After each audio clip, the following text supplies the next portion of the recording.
Numero 1 sa balita, komentaryo, drama at serbisyo publiko. Bombo Radio Philippines. Bombo Radio Philippines. Unmatched. Number 1 and most trusted source of news and information. Basta Radio Bombo.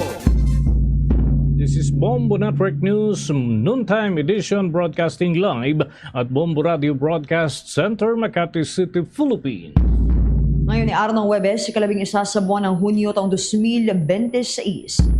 Sa ating mga headlines, casualties sa 7.8 magnitude na lindol sa Mindanao, patuloy ang pagtaas, 17 katao patuloy na pinaghahanap.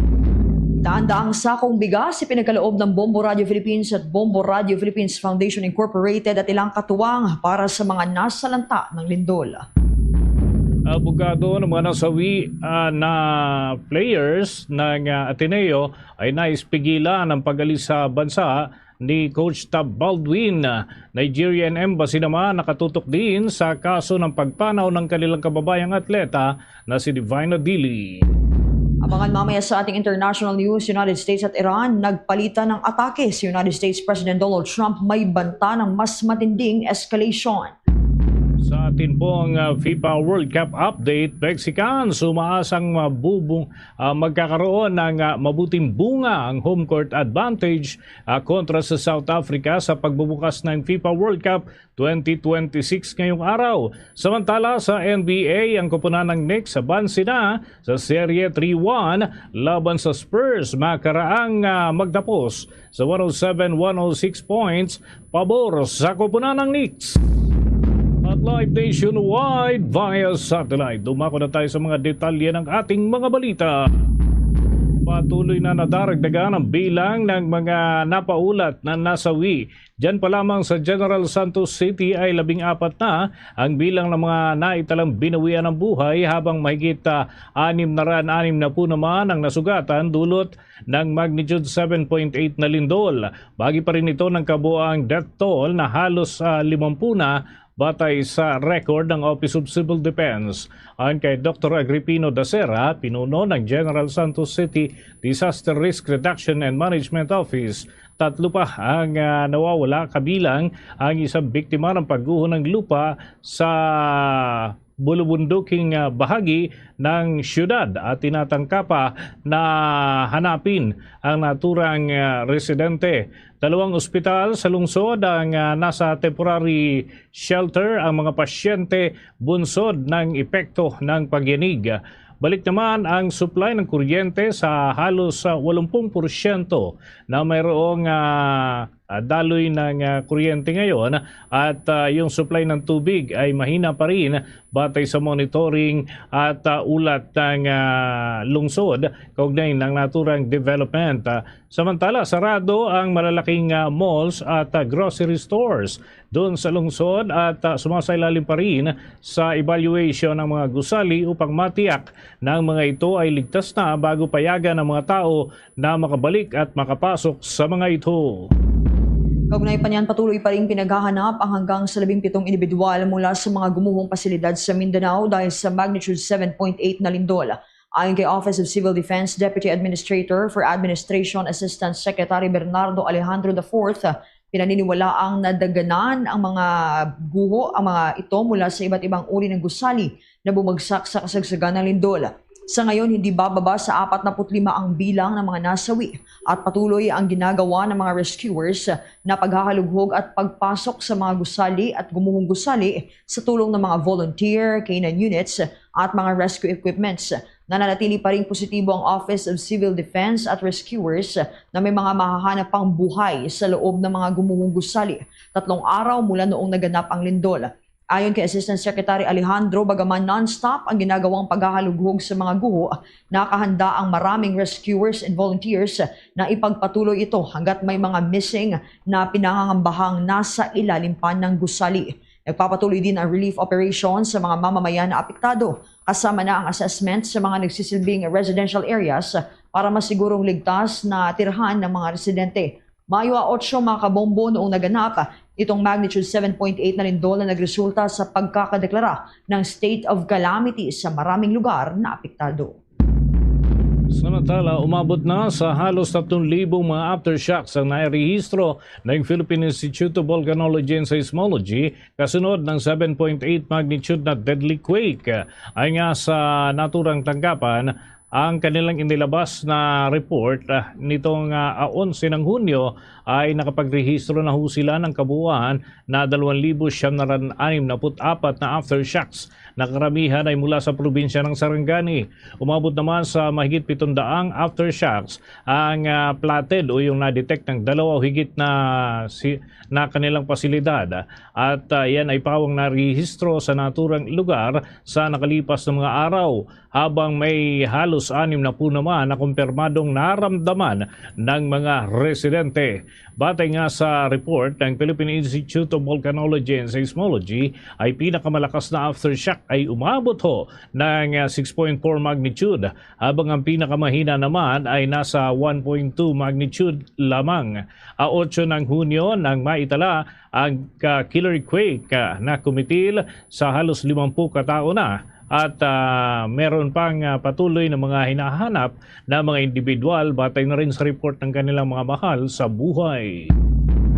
Kaugnay pa niyan, kuha pa tayo ng mga report na tinutukan ng ating news team. Si Acting Senate President Sherwin Gatchalian at ibang miyembro ng Majority Bloc personal na nagtungo sa Mindanao upang magbigay ng tulong sa mga biktima ng lindol. Yan at ilan pang mga balitang tinutukan ni Bombo Angelo Aganan. Bombo Dennis, Bombo Jai, personal na nagtungo si Acting Senate President Sherwin Gatchalian at mga kasamang senador sa Majority Bloc na sina Senators Erwin Tulfo, Mig Zubiri at J.V. Ejercito upang makita ang sitwasyon at makapagbigay ng tulong sa mga biktima ng tumama na 7.8 magnitude na lindol sa ilang bahagi ng Mindanao. Unang tinungo ng mga senador ang Sarangani Province, partikular na sa munisipyo ng Malapatan, upang maghatid ng tulong sa mga apektadong pamilya roon na kasalukuyang namamalagi sa evacuation center. Sunod na tutunguhin naman ng grupo ang General Santos City, kung saan pareho rin na personal na mag-aabot ng tulong ang mga senador sa mga biktima. Nauna nang sinabi ng majority senators na ibibigay nila bilang donasyon ang kanilang isang buwang sahod para sa mga biktima ng lindol sa Mindanao. Pero bukod dito, sinabi rin ni Gatchalian na nakapaglikom pa sila ng pondo para naman sa relief goods na ipapamigay sa mga biktima sa oras ng kanilang pagdalaw rito. Huwag na yan, pakinggan natin ang mga bahagi ng pahayag ni Senator Sherwin Gatchalian. Kasama ko si Senator Mig Zubiri, Senator J.V. Ejercito, si Senator Erwin Tulfo. We donated our salaries, 1 month worth of salaries. And we also will donate some rice and food packs. So, naka-raise kami ng funds to buy food packs and rice. So magdo-donate kami kahapon. Para sa grupo na rin yan, maraming nagtulong-tulong para maka-raise tayo ng mga ganitong donation. Samantala, Bombo Dennis, sa kaugnay na balita na tinutukan natin dito sa Senado, mahigpit pa rin ang ipinapatupad na seguridad sa labas at loob ng Senado. Kaugnay pa rin yan ng mga impormasyon ng umano'y banta sa mataas na kapulungan mula kay National Bureau of Investigation Melvin Director Melvin Matibag. Kaugnay nito, personal naman na nag-ikot kanina si National Capital Region Police Office o NCRPO Regional Director Police Major General Anthony Abirin sa labas ng Senado upang siguruhin ang maayos na pagbabantay ng mga pulisya sa labas ng gusali. Ayon kay Abirin, hindi nila binabaliwala ang mga impormasyon ng banta sa institusyon, kung kaya't patuloy silang mahigpit na nakabantay sa labas ng Senado upang matiyak na ligtas ang lugar. Bigyan din ng opisyal na mas mabuting laging nakahanda umano ang mga tauhan ng pulisya sa halip na mabulaga na lang aniya kung sakaling totoo man ang banta. Kaugnay niyan, pakinggan naman natin ang mga bahagi ng pahayag ni Police Major General Anthony Abirin. Of course, hindi natin sinasawalang bahala yung mga ganung report. And with that report, nag-adjust tayo ng deployment. Mas maganda po yung palagi tayong nakahanda kaysa yung bigla tayong mabubulagan. We will not take that lightly. Kung ano man yung nababasa natin sa social media, binibigyan din po natin ng pansin. Nag-adjust po tayo ng deployment at naghahanda po tayo. Sa kasalukuyan, nananatili pa rin sa ilalim ng heightened security alert at work from home setup ang Senado habang patuloy ang pagkipag-ugnayan ng Office of the Sergeant at Arms o OSAA sa mga intelligence agency upang kumpirmahin ang mga impormasyon ng umunay banta sa mataas na kapulungan. At nag-uulat live mula dito sa Senado ng Pilipinas, ako si Bombo Angelo Aganan, And this is Bombo Radio Philippines, the number one and most trusted source of news and information. Basta Radio, Bombo! At kaugnay nga mga kabombo ng tinumong pinsala ng mga residente dyan sa rehiyon ng Mindanao, particular na ho, dyan sa may General Santos City, ang Bombo Radio Philippines at Bombo Radio Philippines Foundation Incorporated ay nagsasagawa ng Uplan Kabalaka at meron hong daan-daang sako ng bigas na para ho sa mga pamilyang apektado ng lindol. Alamin natin ang update mula sa Bombo Radio Jensen. Bigay ang Bombo Radio Philippines Foundation Incorporated ng 400 na sakong bigas sa mga naapektuhan ng lindol sa General Santos City. Kaninang umaga, inihatid ng Bombo Radio Jensen sa Holy Cross Parish sa Barangay Kalumpang nitong lungsod. Nasa 2,000 na mga benepisyaryo ang makatanggap ng naturang donasyon kahit ano pa man ang kanilang reliyon. Ayon kay Father Stanley Dalagon Baldon CP, Parish Priest sa naturang simbahan, na malaking tulong ang bigas na ibinigay ng Bombo Radio Philippines Foundation Incorporated dahil marami ang napektuhan ng lindol matapos tumama sa lungsod noong araw ng Lunes, June 8, 2026. Ayon sa kanya na marami mga residente sa kanilang parokya ang naapektuhan ng lindol, kaya't ang bigas na ibinigay ng Bombo Radio Philippines ang akma sa pangangailangan ng mga apektadong residente ng lungsod. Salamat po talaga sa mga nagbigay nito, lalo-lalo na sa Bombo Radio, kasama ng inyong foundation. Malaking tulong po ang 400 sacks. Siguro sasabi natin na isang paraan din ito na makatulong sa kanila makatayo ulit sa kanilang mga paa pagkatapos ng lindol na ito. Lalong-lalo na sa mga nasalanta ngayon dito sa amin. Marami pa rin yung nangyayari. Actually, may mga aftershocks pa rin, pero patuloy pa rin po kami magbibigay ng mga tulong katulad sa inyo sa mga taong na nasalanta ng lindol na ito. So maraming salamat talaga sa Bombo Radio. Malaking tulong po talaga itong 400 sacks. Napag-alaman rin na ang Holy Cross Parish ay isa sa mga naapektuhan ng lindol dito sa General Santos City. Yan ang ulat mula rito sa Bombo Radio Jensen. Ito si Bombo Edna Mendoza para sa Bombo Network News. And this is Bombo Radio Philippines, the number one and most trusted source of news and information. Basta Radio, Bombo! The world is set para sa isang makasaysayang yugto sa football. Mula sa host nations, United States, Canada at Mexico. Ihahatid namin sa inyo ang bawat goal, bawat sandali at bawat tagumpay. Manatiling nakatutok para sa mga balita at updates ng FIFA World Cup 2026. FIFA World Cup 2026. Dito lamang sa Bombo Radio Philippines. Let's go! Mga kabombo at mga ka-Stardation, yung mga Meksikano ay umaasa na magbubunga ang home court advantage kontra naman sa South Africa sa pagbubukas ng FIFA World Cup 2026. May nakalap na impormasyon ng Bombo Radio Rojas. Mataas ang pag-asa ng maraming Mexicans na magsisimula sa panalo ang anilang pambansang koponan sa pagbubukas ng FIFA World Cup 2026 laban sa South Africa. Nakatakdang buksan ng Mexico ang pinakamalaking edisyon ng FIFA World Cup sa kasaysayan sa harap ng libu-libong taga-suporta sa Estadio Azteca ngayong Hunyo 11. Ayon kay Ivan Moreno, international correspondent sa Mexico City, inaasahan nila na magagamit ng Mexico ang home court advantage at malakas na suporta sa mga kababayan upang makuha ang malagang panalo sa opening match. Pinamumunuan ni head coach Javier Aguirre ang koponan ng Mexico sa isa ng mga World Cup campaign. Habang papalapit ang kick-off, kapansin-pansin kasabi ka ng Mexico City kung saan umaasa ang mga taga-suporta na magiging matagumpay ang simulang kampanya ng kanilang pambansang koponan sa FIFA World Cup 2026. We're praying that they get the 5 match. We have a saying here that Mexico are right to the 5 match or even the 6th match, that it's almost going to the semifinals. It's very difficult for Mexico since this is very competitive. But we hope and we are praying for that, and we'll be very happy to see Mexico making a great job even they don't reach the finals. Mula rito sa Bombo Radio Roas, ito si Bombo Ronnie Fregua Jr. This is Bombo Radio Philippines, the #1 and most trusted source of news and information. Basta Radio Bombo! At sa ating pong trivia, mga kabombo, dito sa FIFA World Cup 2026, alam nyo ba na mag-uuwi ng mahigit 3 bilyong pisong katumbas ng panalo o gantimpala ang magkakampiyon ngayong FIFA World Cup 2026, habang ang runner-ups ay mag-uuwi naman ho ng malaking halaga din ng salapi.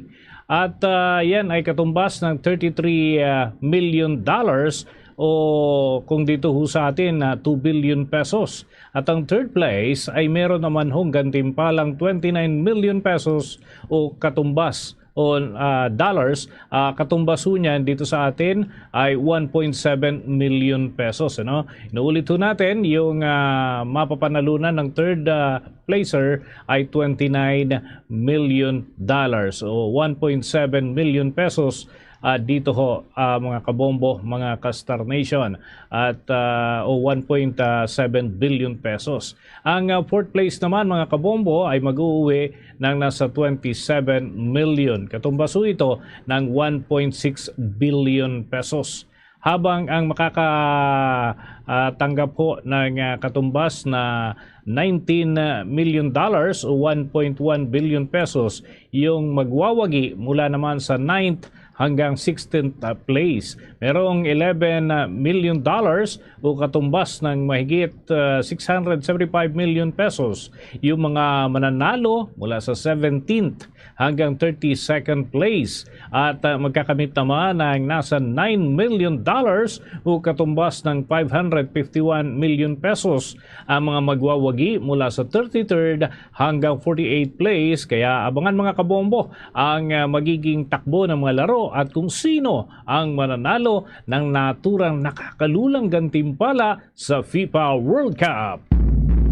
At dumako na tayo mga kabombo sa National Basketball Association.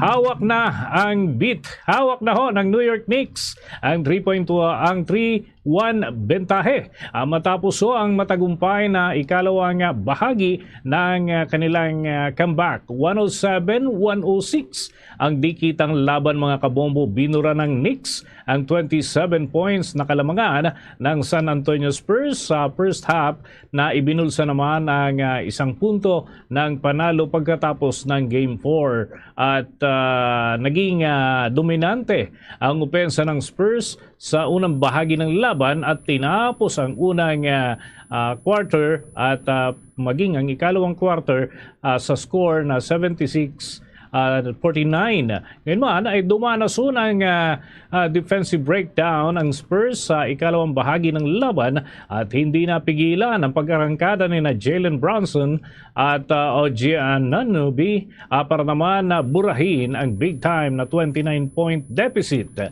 Sa pagtatapos ng laban ay kumamada itong si Jalen Brunson ng 36 points, 7 assists at 3 steals. Habang nagtala naman itong si Anunoby ng 33 points at 4 rebounds. Ngayon mga kabombo ay nasayang ang double-double effort nitong Spurs. Partikular na yung kanilang guard na si Victor Wembanyama at meron ho itong 24 points, 13 rebounds at 3 blocks. Kasama ng 21 points itong si Dylan Harper. At isang panalo na lamang ho ang kailangan ng Knicks para naman ay itanghal bilang NBA champion.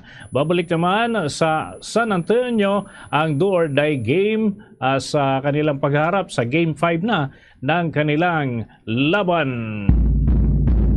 Balik naman tayo sa mga balita dito sa ating rehiyon. Si Iloilo Representative Janet Garin hiniling na makausap harap-harapan itong 18 dating bodyguards ni former Representative Elizalde. Yan ang mga balita ang tinutukan ni Bombo Grant Hilario. Hiling makarap ni Iloilo 1st District Representative Janet Garina ang 18 bodyguards ni Party List Representative Zaldico nagdadawit sa kanya sa isyu ng pagtanggap ng maleta. Ayon sa mga batas, nais ito para pamatarungan nato ng grupo at tungkol sa kanilang aligasyon ay kinalaman sa nilang maletang pera. Giyot ni Representative Garina na malinis mo ang kanyang konsensya at binigyan din na walang anumang maleta o envelope na tanggap mula kay former Congressman Saldico. Kung kaya't formal nang naghain ng reklamo sa Department of Justice upang panagutin ang 18 nagpakilalang mga dating sundalo.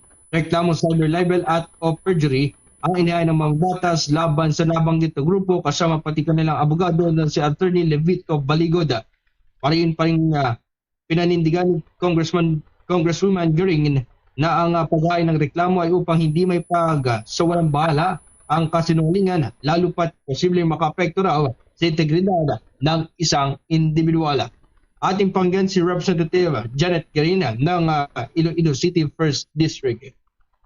Minarapat kong mag-file, unang-una dahil malinis ang konsensya ko at ni isang bag, envelope o maleta ay walang naibigay si Saldico sa akin o maski sino mang miyembro ng aking pamilya at ng aking opisina. Pangalawa, minarapat ko rin mag-file para harap-harap matanong ko sila sino, kailan at saan sila nagbitbit ng alleged na maleta kasi sigurado akong wala. Pinaninindigan ko ito at ako ay nagdesisyon. Sangayon naman sa pagpursigi sa akin ng aking abogado, pamilya at aking constituents kasi hindi bagay na dapat ipaubaya yung mga malalaking kasinungalingan lalo't-lalo na kung ito ay nagpapahamak sa integridad ng isang tao. Hinala naman niya na posibleng motibo sa likod ng pagdadawit ng kanyang pangalan ay dahil umano sa pagiging miyembro ng Kongreso. Aniyaya, maaari ang pagkakabilang nito sa umunoy nakatanggap ng maleta ay layon pigilan at hadlangan ng kanyang gawain o mandato bilang isang mambabatas. May isa pang ulit niyang pinabulanan, nakatanggap ng pera at itinangging kilala ang tinagurang 18 mga dating sundalo. Muli si Representative Janet Garina ng Iloilo City. So malamang ito ay mga sabihin na natin since I'm part of the leadership of the current Congress, siyempre yung iba kapag i-mention ka, ipapahiya ka, or bibigyan ka ng mga maling akusasyon, pwede kasing mag-fold up ka at hindi na magsalita. So malamang ginagawa ito to cripple me or to prevent me from doing my tasks in the 20th Congress. Pero because I was mentioned, I have to really stand up and ask them kailan, sino at saan. Dahil sinusumpa ako sa Diyos at sa puntod ng aking namayapang ama na wala akong natanggap ni pisong pusing galing sa kanila. Alinsunod sa paghain ng reklamo, umaasa si Representative Janet Green na maipapakita sa kanila ang opisyal na salaysay ng grupong nagdawit sa kanya sa issue ng korupsyon. Para sa Bombo Network News, ito si Bombo Grant Hilario and this is Bombo Radio Philippines, the #1 and most trusted source of news and information. Basta Radio Bombo! Samantala, posible umanong isang lawyer-senator ang mamuno sa impeachment trial ni Vice President Sara Duterte na nakatakda na magsimula sa 6 ng Hulyo ayon yan kay Senator Sherwin Gatchalian. Kabilang umano sa mga pinag-uusapan bilang presiding officer ng impeachment court ay sina Senator Francis Chis Escudero at Senator Francis Pangilinan. Nakahanda na rin ang Senado para naman sa pre-trial kung yung isasagawa po na conference sa darating na Hunyo 18 matapos naman maipadala ang mga abiso sa magkabilang kampo. Gayunman, iginit nga ng panig ni Senator Alan Peter Cayetano na siya pa rin ang lehitimong Senate President at presiding officer ng impeachment court at posibleng marisolba lamang ang usapin kapag nakapili na ang Senado ng bagong leader sa pamamagitan ng 13 boto. Samantala, sinabi ni Vice President Sara Duterte na pinaubayan na niya sa kanyang mga abogado ang lahat ng desisyon kaugnay naman ng impeachment trial at naniniwala rin ito na mas mabuti ang Korte Suprema na ang magpasya kung sino ang tunay na leader ng Senado sa gitna na rin ng nagpapatuloy na sigalot sa pamunuan ng mataas na kapulungan. Bombo International News. Nagpatuloy ang bakbakan sa pagitan ng Estados Unidos at Iran matapos magsagawa ang United States ng panibagong airstrike sa iba't ibang targets sa Iran ayon sa United States military. Ayon sa Central Command, isinagawa ang mga strike bilang tugon sa umano'y patuloy na agresyon ng Iran. Bilang ganti, sinabi ng Islamic Revolutionary Guard Corps ng Iran na inatake nila ang 18 United States military targets sa Kuwait at Bahrain habang nagpatunog ng siren ang Bahrain dahil sa security threat. Nagbanta rin ng Iran na babarilin ang anumang barkong papasok sa Strait of Hormuz, isang mahalagang ruta ng langis na lalo pang nagpapataas ng tensyon sa rehiyon. Ayon naman sa United States Central Command, patuloy pa rin ang pagdaan ng commercial ships sa Strait of Hormuz sa kabila ng banta ng Iran. Pinalala pa ng pahayag ni United States President Donald Trump ang sitwasyon kung saan sinabi niyang bubugbugin ng Iran kung hindi makakamit ang peace deal. Ayon sa ulat, may mga pagsabog din na naitala sa ilang lungsod sa Iran habang patuloy ang palitan ng atake sa pagitan ng dalawang bansa. Samantala, nasa prerogatibo mano ng Ateneo de Manila University kung sususpindihin ang kanilang coach na si Tab Baldwin. Kasunod po ito ng pagkasawi ng dalawang bagitong basketballista. Si Coach Tab ang nagsisilbing head coach ng men's basketball ng naturang universidad. Ang University Athletic Association of the Philippines o UAAP Executive Director Attorney Rebo Sagisag, bahala na ang Ateneo na magdesisyon kung papatawa ng suspension ang kanilang head coach dahil naman sa nangyaring trahedya. Kung babalikan nga mga kabombo, nasawi ang dalawang student athletes na sina Rene Clert Baterbonia at Divine Adili habang nasa kasagsagan ng team building activity ang university basketball team sa probinsya ng Aurora. Ayon naman kay Sagisag, nagpahayag na rin ang universidad ng kanilang kahandaan na makipagtulungan para naman sa gugulong na investigasyon kasunod ng nangyaring trahedya. Una nang sinabi ng Philippine Sports Commission na suportado nito ang full investigation habang bumuo na rin ang National Bureau of Investigation ng partikular na task force na tututok sa pagsisiyasat. Kaugnay pa niya ni sinusulong ni Attorney Israelito Torion at Attorney Jimmy Bondo, ang abogado ng pamilya ni Rene Baterbonia, na pigilan ang dating coach na si Tab Baldwin na makaalis ng Pilipinas matapos ang pagkasawi ng dalawang manlalaro ng Ateneo Blue Eagles sa isang team exercise. Ayon sa kanila, may pananagutan si Baldwin na bilang head coach sa kaligtasan ng kanyang mga atleta at dapat siyang manatili sa bansa habang nagpapatuloy ang investigasyon. Sina Rene Baterbonia at Divine Adili ay mga manlalaro ng Ateneo Blue Eagles na parehong nasawi sa isang team building activity sa Dipakulaw, Aurora noong Hunyo 8. Itong si Baterbonia ay isang 19 na taong gulang na rookie mula Agusan del Sur, habang si Adili naman ay isang 21 years old na Nigerian student athlete na naglaro bilang sentro ng kupunan. Ang insidente ay nangyari sa gitna ng isang military-style kumbaga na aktibidad na bahagi ng team building. Nagpahayag ang mga abogado na ang pag-alis ni Baldwin ay maaaring magdulot ng kawalan ng hustisya para sa mga pamilya ng mga nasawi. Samantala, patuloy naman itong investigasyon ng mga otoridad, kabilang ang Philippine National Police, National Bureau of Investigation at Philippine Sports Commission upang alamin ang buong pangyayari. Lumakas din ang panawagan mula sa publiko na papanagutin si Coach Baldwin, kabilang ang posibilidad ng kasong kriminal. Sa ngayon, nananatiling sentro ng kontrobersiya si Baldwin habang hinihintay ang resulta ng investigasyon at magiging ang desisyon ng korte. Kaugnay pa rin yan mga kabombo, nagpalabas ng opisyal na pahayag ang embahada ng Federal Republic of Nigeria na nakabase sa Pilipinas. Kaugnay po ito ng pagkasawi ng kanilang kababayan na Ateneo de Manila University basketball player na si student athlete Divine Adili. Ayon naman sa embahada, sila ay nakikipag-ugnayan na ng direkta sa pamilya ng nasawi sa pamamagitan po ng mga hakbang na kanilang hindi na isiniwalat. Sa pamunuan ng Ateneo ay nakikipag-ugnayan na rin sila, ganun din sa mga ahensya na nagpapatupad ng batas at iba pang kaukulang otoridad. Ipinahayag pa ng pamilya ni Adili ang kanilang kahilingan na makapagsagawa muna ng autopsy bago ang tuluyang pagsasaayos ng repatriation ng labi nito pabalik naman ng Nigeria. Dagdag pa ng embahada, ang kanilang pakikipag-ugnayan ay nakatuon sa pagbibigay ng suporta sa pamilya at pagtitiyak na maayos na maisasagawa ang lahat ng kinakailangang proseso para naman sa kapakanan ng naturang biktima.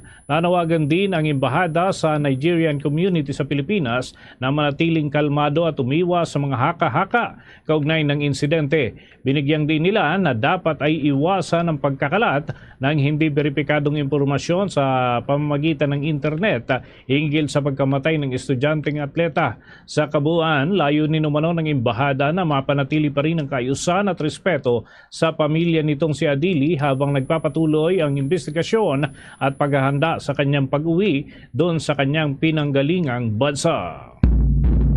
Kaugnay pa niya, naglunsad na rin ang Commission on Higher Education ng fact-finding investigation sa pagkasawi ni Rene Baterbonia at Divine Adili habang nasa kasagsagan ng team building activities sa Aurora. Ayon sa komisyon, agad itong gumawa ng accountability measures kasunod ng insidente tulad ng pagpapasumite sa Ateneo de Manila University ng paliwanag sa nangyaring trahedya at comprehensive incident report. Kasunod nito ay nakipagpulong din ang SHED sa mga opisyal na naturang universidad upang talakayin itong nangyaring team building activity na nagresulta sa trahedya kasama ang posibleng pananagutan. Batay sa impormasyong nakuha ng nasabing komisyon, sa naturang pulong ay nagsagawa ang Ateneo de Manila University ng isang off-season team building at training camp para sa 24 student athletes. Kasama ang mga ito ang 7 na mga adult supervisors tulad ng mga coach at staff members ng nasabing Ateneo. Ayon sa komisyon, makikipagtulungan ito sa iba pang investigating body para matukoy at mailabas ang tunay na nangyari. Tiniyak din ng komisyon ang mahigpit na koordinasyon sa Philippine Sports Commission para sa pagrepaso sa mga kasalukuyang polisiya at panuntunan na sinusunod sa athletic training, team activities at para sa kapakanan ng lahat ng student athletes sa buong bansa. Nanindigan ang nasabing komisyon ang kaligtasan at kapakanan ng mga estudyante ang prioridad sa bawat paaralan at hindi dapat ito makukompromiso. Tiniyak din ng komisyon ang pagpapanagot sa sinuman saan man tutungo ang gumugulong na investigasyon sa nangyaring trahedya. Samantala, bago tayo musad mga kabombo, mga ka-Star Nation, sa iba pang mga balita, kuha muna tayo ng update mula sa ating reporter, ang Civil Aviation Authority of the Philippines. Target naman na maibalik ang commercial flights dyan sa General Santos Airport sa loob ng 1 linggo. At nasa 150 million pesos na pinsala doon sa mga apektado na dyan sa paliparan ay kanilang naitala. May balita si Bombo Isa Cotoner. Target ng Civil Aviation Authority of the Philippines o CAAP na maibalik sa normal na operasyon ang General Santos Airport kabilang ang pagpapatuloy ng mga commercial flights matapos itong magtamo ng matinding pinsala bunsod ng magnitude 7.8 na lindol bayumanig sa Mindanao noong 8 ng Hunyo. Sa panayam ng Bombo Radio Philippines kay CAAP Public Information Office spokesperson Bea Bernardo, sinabi nitong inatasan sila ng Department of Transportation na pabilisin ang pagkukumpuni at rehabilitasyon ng paliparan upang maibalik ang commercial operations sa loob ng 1 linggo. Kung papasa ito sa lahat ng kinakailangang safety assessment. Sa kasalukuyan, limitado pa rin kasi ang operasyon ng General Santos Airport sa mga military, humanitarian and government at relief cargo flights upang masuportahan ang mga operasyon ng pagtugon at paghahatid ng ayuda sa mga lugar na naapektuhan ng lindol. Hindi pa rin pinapayagan ng mga commercial flight habang nagpapatuloy ang masusing inspeksyon at pagkukumpuni ng mga pasilidad. Nanatili ring may umiiral na notice to airmen kaugnay ng mga restriction sa operation ng paliparan habang isinasagawa ang pagsusuri sa kalagayan ng mga pasilidad, kagamitan at navigational systems nito. Kaugnay niyan, pakinggan natin ang tinig ni Civil Aviation Authority of the Philippines Public Information Office spokesperson Bea Bernardo. Tapos natin po ng ating kalihim sa CAAP na sa loob ng 1 linggo ay kahit pa paano maibalik yung commercial operations ng ating airport. So nagkaroon na-identify na po natin yung area kung saan pwede natin galitin yun para doon sa ating commercial operations. Pero as of now po, tuloy-tuloy po yung ating coordination para po maayos na agad yung mga nasira po sa airport and eventually tuloy po maging fully operational yung operation po natin sa General Airport. Samantala, tinatayang aabot naman sa 150 million ang halaga ng pinsalang naitala sa mga airport na pinangangaswaan ng CAAP sa Mindanao. Bagaman patuloy pa rin ang damage assessment ng ahensya, kaya maaari pa rin tumaas ang naturang halaga. Pinakamalaking pinsalang naitala sa General Santos Airport Ayon kay Bernardo, kabilang sa mga natukoy na pinsala sa paliparan ang mga bumagsak at nasirang kisame, mga bitak sa pader ng passenger terminal building at mga problemang nakaapekto sa electrical system ng paliparan. Dahil dito, agad na nagsagawa ng KAAP ang Structural Integrity Assessment upang matiyak na ligtas pa rin gamitin ang mga gusali at iba pang pasilidad. Kasabay nito yung rehabilitation sa passenger terminal building at pagkukumpuni ng electrical at critical airport systems. Pagtitiyak ng kagawaran na hindi muling bubuksan ng paliparan para sa regular na operations hanggat hindi natitiyak na ligtas at maayos ang lahat ng istruktura at kagamitan nito. Muli, ang tinig ni Civil Aviation Authority of the Philippines Public Information Office spokesperson Bea Bernardo. Hanggang ngayon tuloy-tuloy pa rin yung damage assessment natin do. Tapos as of now ang meron tayong ang data natin is almost 150 million ang naging sira ng airport po. Titingnan pa po natin yan, katulad ng sinabi ko, tuloy-tuloy pa rin po yung structural assessment po natin sa buong paliparan po. Yun po ngayon ang ating running numbers po, nasa 150 million. Pero sana po hindi na nga po tumaas pa itong bilang ito. Para sa Bombo Network News, ito si Bombo Isa Cotoner and this is Bombo Radio Philippines, the #1 and most trusted source of news and information. Basta Radio Bombo! Mga kabombo, may mga paalala muna tayo. The Bombo Radio Energy Conservation Advocacy. Buksan ang mga bintana sa umaga at gabi para makapasok ang sariwang hangin. Nakakatulong ito para hindi agad gumamit ng electric fan o aircon. Libre na, nakakatulong pa sa kalusugan at sa pagtitipid ng kuryente. Paalala mula sa Bombo Radio Philippines, the #1 and most trusted source of news and information. Basta Radio Bombo! Sa pagpapatuloy ng ating balitaan sa Bombo Network News, wala pang pagbabago sa posisyon ng pamahalaang Pilipinas hinggil sa muling pagsali ng ating bansa sa International Criminal Court. Yan ang naging tugon ni Palace Press Officer Undersecretary Claire Castro matapos naman matanong tungkol sa inihain umanong resolusyon ni dating senador at ngayon ay Representative Leila de Lima na nananawagan ay balik ang pagiging miyembro ng ating bansa ng International Criminal Court. Ayon kay Castro, ang pinakahuling posisyon ng administrasyon ay hindi pa muling sasali o mag-re-rejoin ang Pilipinas sa International Criminal Court. Nauna nang iginiit ni De Lima na ang pagbabalik sa International Tribunal ay pagpapakita ng paninindigan ng pamahalaan sa pagpapatupad ng batas at paglaban sa impunity at mapalawak pa at mapalakas din ang pananagutan sa mga malulubhang krimen na maaring maitala at maprotekta na rin ang karapatang pantao at maitaguyod ang rule of law at maghain ng mga karampatang kaso kung kakailanganin. Mga kabombo, naghain nga ito si De Lima ng House Resolution 1056 na humihikayat kay Pangulong Ferdinand Bongbong Marcos Jr. at sa Department of Foreign Affairs na simulan ang proseso ng muling pagsali ng ating bansa sa International Criminal Court sa pamamagitan ng pagbabalik sa Rome Statute.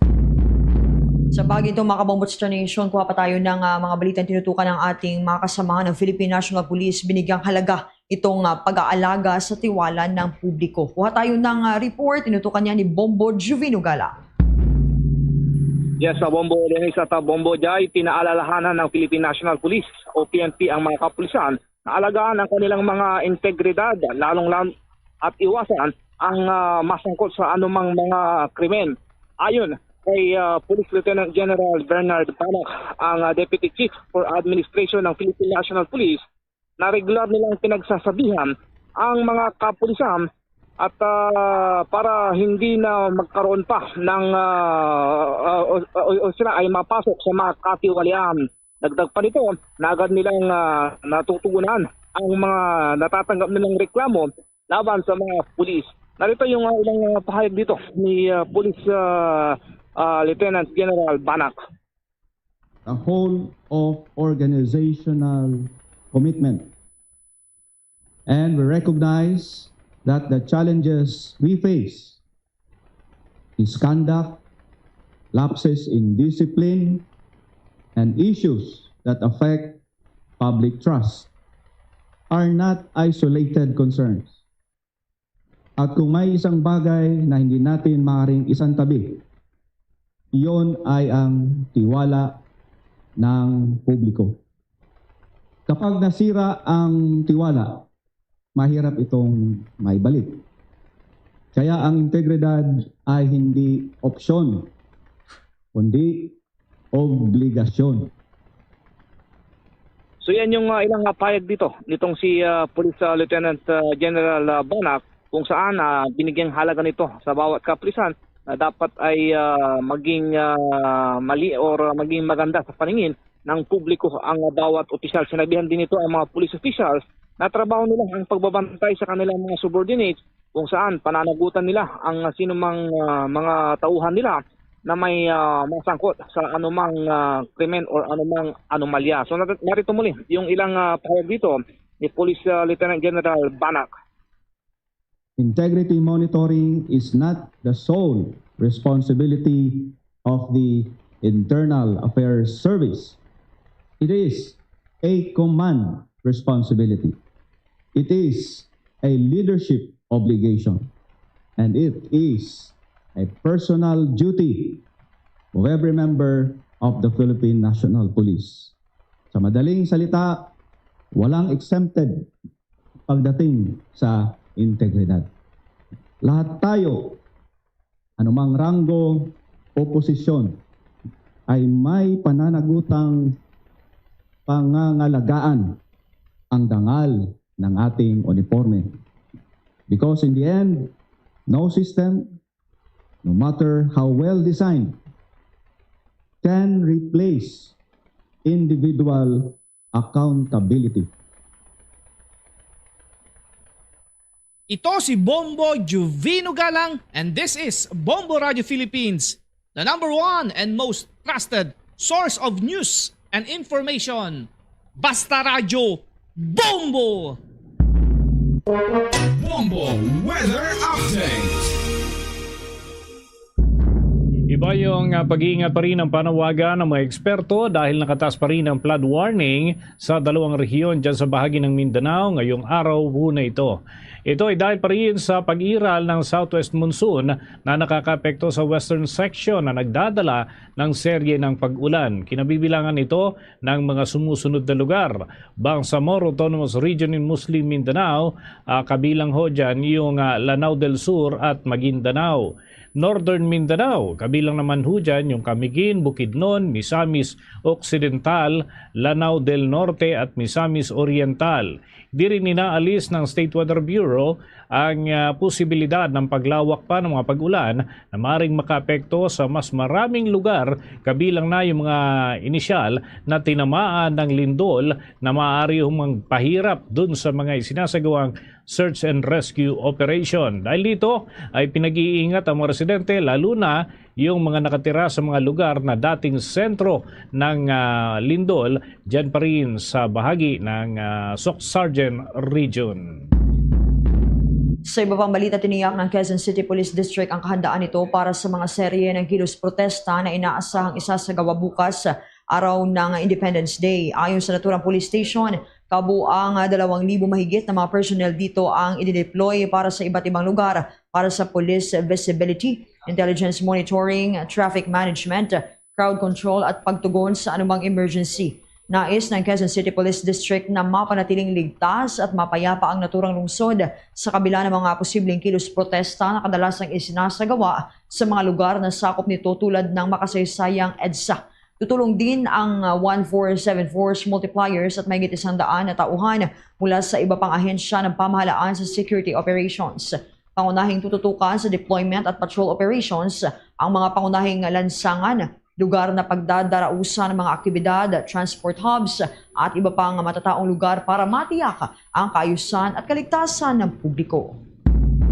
Samantala, lumobo pa ang bilang ho ng mga bahay na nakumpirmang nasira dahil pa rin sa magnitude 7.8 na lindol sa bahagi ng Mindanao batay sa official report ng Office of Civil Defense. Ayon kay Deputy Administrator for Administration Assistant Secretary Alejandro, ay umaabot na ho sa mahigit 7,800 na mga kabahayan ang natukoy na nasira at inaasahan na lalo pang tataas ito habang nagpapatuloy ang kanilang rapid assessment dyan sa mga lugar na may mga nasirang pasilidad. Mahigit 1,600 dito ay nawasak ng tuluyan at meron namang 6,000 na nagkakaroon ho ng pinsala din, ngunit partial lamang ang naitalang pinsala. Dahil na rin sa agad na pinabalik ang maraming mga pamilya doon sa kanilang mga dating tirahan, bunsod ho ng ginagawang mga pag-iingat ay pinamomonitor na rin ang mga ito. Ayon kay Assistant Secretary Alejandro, inihahanda na ang construction materials na maaari namang maipamahagi sa mga residente sa akmang panahon para naman maibalik o maitayo muli ang kanilang mga nasirang tirahan. Nasa ground zero na rin ang Department of Human Settlement and Urban Development para naman magsagawa ng assessment at matukoy ang mga akmang tulong na may papamahagi sa ilalim ng Shelter Assistance Program ng pamahalaan. Una nang sinabi ni Department of Public Works and Highways Secretary Vince Dizon dito sa naging panayam ng Bombo Radio na halos 1 billion pesos na ang inisyal na natukoy na halaga ng pinsala sa public infrastructure sector dahil pa rin sa naganap na malakas na lindol. Kaugnay pa niyan, handa ang pamahalaan na magbigay ng mental health assistance sa mga estudyanteng na trauma matapos ang malakas na lindol na tumamas sa Mindanao noong Lunes, ayon kay Pangulong Ferdinand Marcos Jr. Ayon nga sa punong ehekutibo, habang tumaas na sa 45 ang kumpirmadong nasawi, mahalagang matutukan hindi lamang ang pisikal na pinsala kundi pati ang emotional and psychological impact ng sakuna, lalo na sa mga kabataan na direktang nakaranas ng takot at trauma sa loob ng paaralan. Ipinabatid din ng Pangulo na may mga umiiral ng programa ang Department of Health para tumulong sa mental health recovery ng mga estudyante, habang magsasagawa rin ng special training para sa mga guro upang matulungan nilang matukoy ang mga estudyanteng nangangailangan ng psychological support. Kasabay nito, inatasan din ng Pangulo ang mga ahensya ng gobyerno na pabilisin ang pagbubukas ng mga kalsada sa mga apektadong lugar upang agad na maipadala ang tulong at maibalik ang basic services tulad ng kuryente at tubig, habang patuloy ang assessment sa mga nasirang gusali at mga infrastruktura. Kaugnay pa rin yan mga kabombo, mga ka-Star Nation, ating balikan ang linya mula ho dyan sa Soc Sargent Region. Ang atin ho mga isinasagawang pagtulong din ng Bombo Radio Philippines at Bombo Radio Philippines Foundation Incorporated. Katuwang yung iba pa hong mga kaagapay ho natin sa aktibidad na ito. At may update si Bombo Laika mula dyan sa Bombo Radio Jensen. Yes, sa Bombo Dani, sa Bombo Jai, matapos nga ang after almost 2 hours of repacking the 400 sacks or kilo sacks of the rice dito sa Barangay Kalumpang, or specifically dito sa Holy Cross Parish ng Barangay Kalumpang, ay natapos na nga ang pag-repack sa 5 kilo ng bigas dito.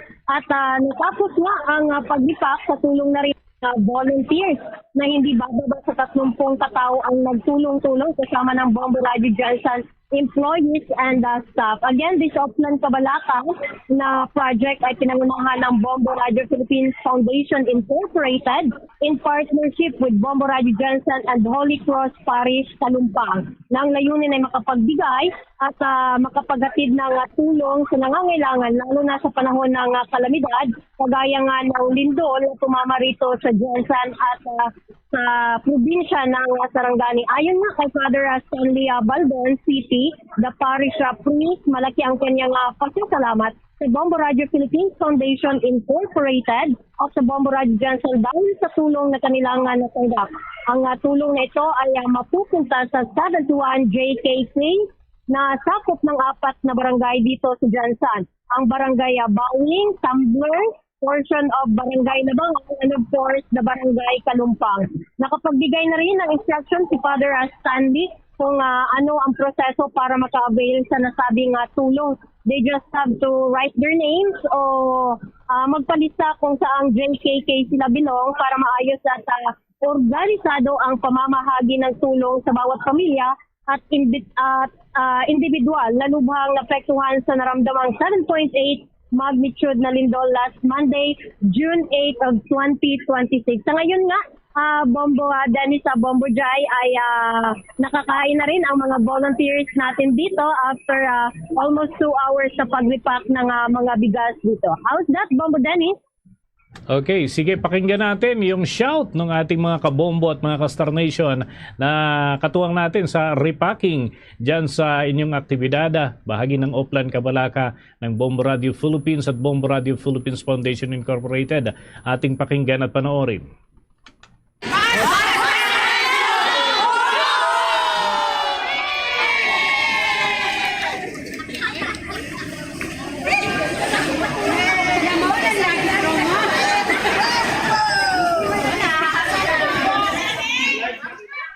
Okay, Bombo Laika, talagang malakas pa rin ang sigaw ng ating mga kabombo dyan sa bahagi ng General Santos. Ano?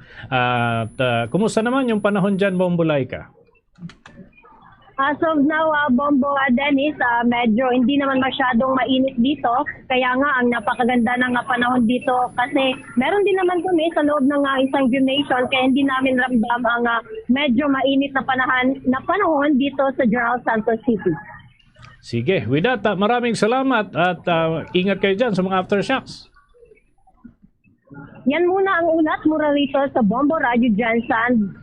Para sa Bombo Network News, ito si Bombo Laika Dapar and this is Bombo Radio Philippines, the #1 and most trusted source of news and information. Basta Radio, Bombo!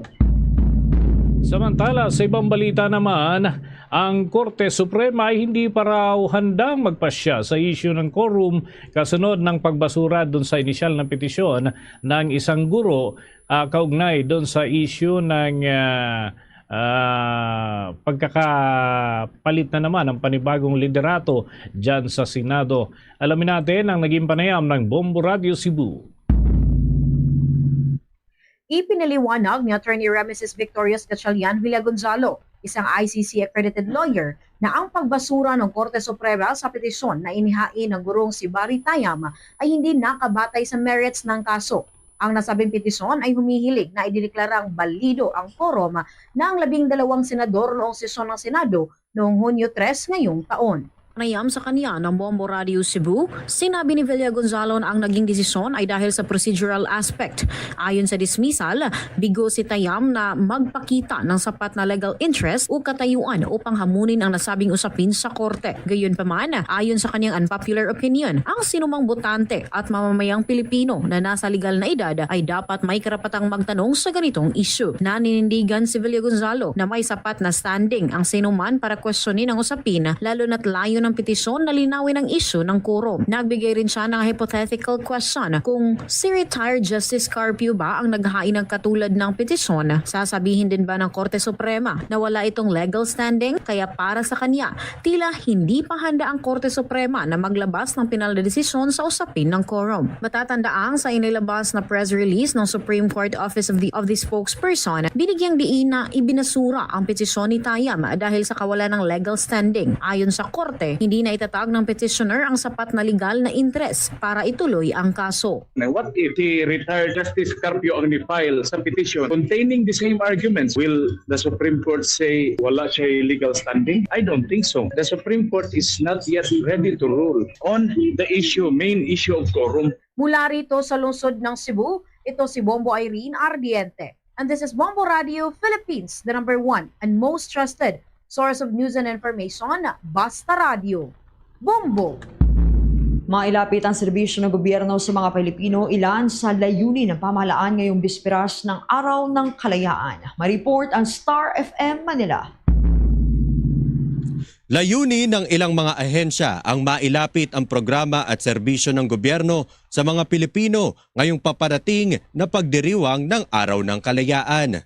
Sa pangunguna ng National Historical Commission of the Philippines, itinampok sa Rizal Park sa Maynila ang ilang mga government programs at services nitong weekend.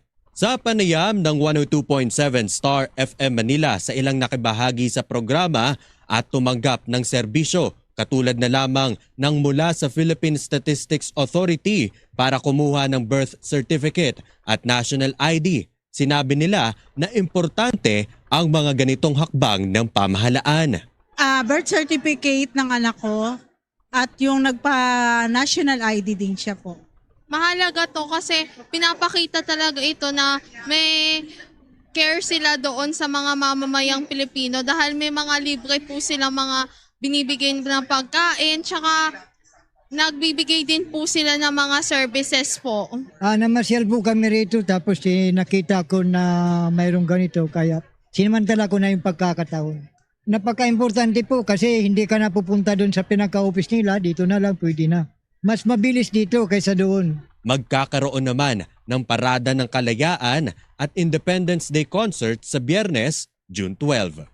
At yan ang balita mula rito sa 102.7 Star FM Manila. Nag-uulat Star DJ German, and this is Bombo Radio Philippines, the #1 and most trusted source of news and information. Basta Radio. Bombo! Bombo Sports News. Itong Igorot Pride na si Elcanor Mang Usan Jr. ay nakasungkito ng 3 gintong medalya sa katatapos lamang na 23rd Annual Sacramento Invitational Taekwondo Championship doon sa Estados Unidos. May balita dyan ang Star FM Dagupan.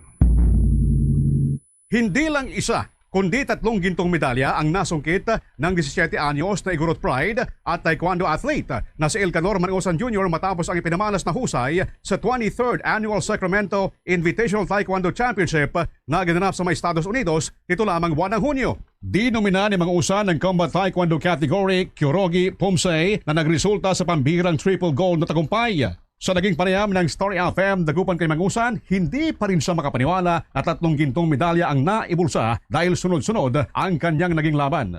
It felt amazing po kasi I can't not believe that makakuha ako ng 3 gold kasi daming events tsaka sabay-sabay pa at diretso pa yung laban ko. So I never felt this amazed and felt grateful na ako. Lahat ng trainings ko at dedication is worth it. At least nakakuha ako ng 3 golds at happy ako. Samantala, hindi lamang Igorot community ang kanyang nairepresenta, kundi ang buong Pilipinas kung saan dala nito ang nasungkit na karangalan mula sa international stage. Yan ang balita mula rito sa 100.7 Story FM. Dagupan ako si Star, DJ Alan Pawikan nag-uulat, and this is Bombo Radio Philippines, the #1 and most trusted source of news and information. Basta Radio. Bombo! Manatiling updated sa mga balita at impormasyon, maaaring tunghayan sa pamamagitan ng Bombo Mobile App, YouTube, TikTok at maging sa Facebook Live. Yan naman mga kabombo, maaari ho ang mapakinggan at mapanood ang ating mga palatuntunan, lalo na dyan sa bahagi po ng Mindanao, nariyan sa Davao Region ng Bombo Radio at Star FM Davao, sa parte naman ng Northern Mindanao, Bombo Radio Cagayan de Oro, sa Caraga Region, Bombo Radio Butuan, at doon sa Soc Sargent Region ay Bombo Radio Jansan. Samantala sa mga Ilonggo speaking sa Mindanao, nariyan naman ang Bombo Radio Coronadal. Para naman sa ating mga listeners and viewers sa bahagi ng Bukidnon area, mapapakinggan at mapapanood ang Bombo Radyo Malay-Balay. Para sa mga Chabacano na riyan, ang ating news, music, and entertainment station na Star FM Zamboanga. Sa Zamboanga del Norte, nariyan ang Star FM Dipolog. At sa Central Mindanao and Bangsamoro Region, nariyan ang Star FM Cotabato. At bago tayo magtapos mga kabombo Star Nation, narito sama-sama tayong manalangin ng Oratio Imperata for deliverance from calamities.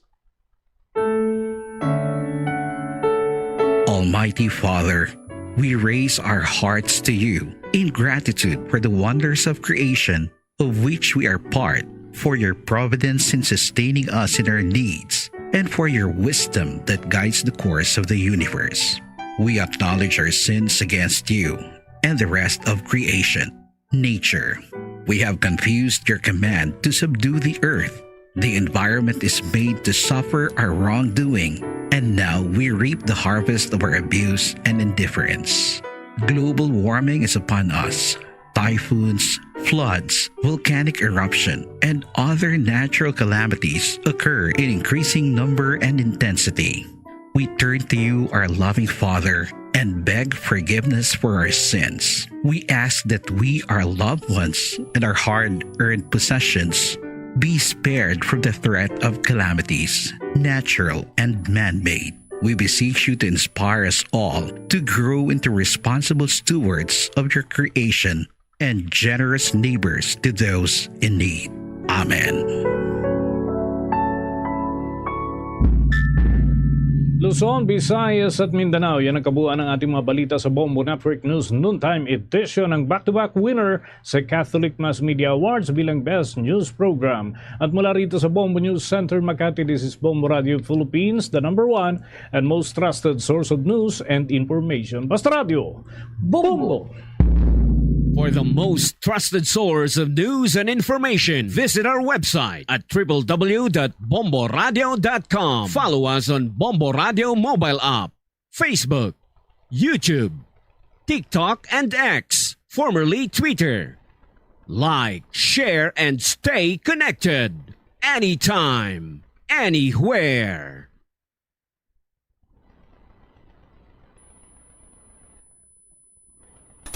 Oras sa Bombo Radio Iloilo, Philippine Standard Time, 1 minuto na nakaligad sa takna sining alauna. Welcome na sa pagpangalagad sa Bombohanay sa Udto, diri sa DYFM Bombo Radio Iloilo, ang flagship station sa the #1 and most trusted source of news and information, ang Bombo Radio Philippines. Adlaw kita karon sa Huwebes, Hunyo 11, tuig 2026. Sa gihapon, ini mo alaga nimo ang kurman, Bombo Chama Blanco Hover kag karon sa madalagkuan kag mga nagapauna nga mga balita sa aton sini nga pagpangalagad. Mga empleyado sa Iloilo City Government ginpaidalom sa random drug test. Kilometro ang kalabaon sa linya sa distrito sa Mulo. Why kuno nagahubas ang tawo sa ginpanigayon sini iyang random drug testing. Sa iban pa nga mga balita kag impormasyon, abogada ni alias Julia ginpanindugan nga wala sang pamulitika ang complaint sang biktima. Ini may kangot sa sining complaint sang biktima nga ginapatupan siya sang silhig ni former punong barangay Jonas Belioselio, nga man naman ang Chief of Staff ni Mayor Raisa Treñas. Hambal sang kampo sang anay kapitan, pamulitika gid lamang pero ginadula ini sang abogada sang biktima. Sa iban pa nga mga talupang doon karon nga mga balita, Interagency Territorial Defense Operations Exercise hiwaton sa banwa sang Miagaw sa masunod nga simana. Labing una ining Interagency Territorial Defense Operation Exercise nga hiwaton driya sa bahin karon sang Iloilo. Amo ni madalagkuan mga balita, issues kay impormasyon nga maging sentro karon sa aton sining pagpangalagad sa gihapon diri sa palatuntunan na Bombohanay sa Udto. Nag-standby karon si Miss Joy Fantilaga Gurzal, ang spokesperson ni Mayor Inday Raisa Treñas. Ini may kantanan sa pagprigayon sang random drug testing sang mga empleyado. Laba-laba, kilometro kag duway kuno nagahubas ang tawo. As per information rin naton, direktamente sa bahin karon niya sa distrito sang Mulo. Miss Joy, good afternoon. Si Bombo Cham ini live ikaw sa Bombohanay sa Udto. Good afternoon, Bombo Cham, and good afternoon man sa ato nga pumuluyo diri sa syudad sang Iloilo. All right, Ma'am Joy, luyang naton mahibaluan ining pagpatigayon man sa random drug testing sa mga empleyado. Kumusta na ini karon? Ano oras nagsugod kagay na? Mga around clock sini nga hapon nag-start ang aton nga random drug testing, no, para sa aton nga mga employees sa Iloilo City government. Ginabugusan ini sa aton nga mga COF or contract of service kag mga job hire employees. Until this afternoon ini siya, Bombo Cham, part ini sang aton man nga initiative no sang Iloilo City Government para nga matinlo ang aton nga mga empleyado. Ginamin naton nga ang ila balang wala kita sang kumbaga matinlo kita nga naga-serbisyo sa ila through sa sini nga programa naton ang drug-free workplace policy. Remember, last few months, nagpapanaog ang aton nga alkalde sang Executive Order number 2026-037. Ang ini nga EO nga mando sang pagpatigayon sang random drug testing no sa aton sini nga mga empleyado. Parang ma-make sure man naton nga ang mga pumulo o yung mga empleyado nga naga-assist, naga-atubang sa aton sini nga mga pumuluyo pag nagahatag sang serbisyo, nag-implement sa mga programs ng Iloilo City Government ara sa insaktong ano ni tawag, kumbaga waay sang matinlo kumbaga Bombo Cham no. So ini gen patigayon subong adlaw ang random drug testing actually sa sini nga tuig I believe daw ika-tatlo na ini no nga pagpatigayon naton sa random drug testing sa mga nagkalain-lain nga mga departments sa Iloilo City Hall. All right, so bali ini tatlo lang iniya ka department or mambal naton pangkabilugan na ini nga mga hindi bilog ni siya Bombo Cham ginamin ko ika-tatlo na ini nga hugnat sang pagpatigayon sang random drug testing sini nga tuig. Ang ining mga ginpatigayon subong sang random drug testing from the different departments ini siya no. Halin ini sa mga nagkalain-lain nga mga departamento sa Iloilo City Hall, Bombo Cham. All right. Now for example, Miss Joy, sa isa iya ka unit or sa isa ka department, mambal ikaw abi halin sa ila sini nga head all the way down sa ila sini nga mga job hire, sa ila sini nga mga contractual employees, ano ini nagapili lang randomly or kinahanglan gid bala nga ini sila ang magpaidalom sa drug testing? Pili, random nga ginapili lang sila Bombo Cham. But silingon, not all employees or not all job hires or COS or regular employees sa nga department mapatigayunan sang or ma-drug test sa amo na siyang adlaw. So, why man ni sila ginapabalo, kumbaga on the spot ini siya, nga ipatawag lang sila kay may ara kita nga dira ginahiwat sa aton nga molecular laboratory. So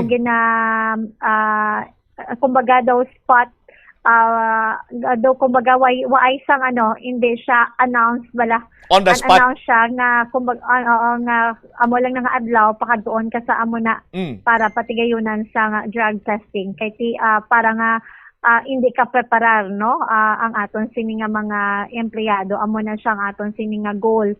So for today I think we have more than 2,000 no ka mga employees ang ginpatigayonan sa random drug testing. Madasig man lang ini kay madamo man kita sa mga personnel nga naga-assist.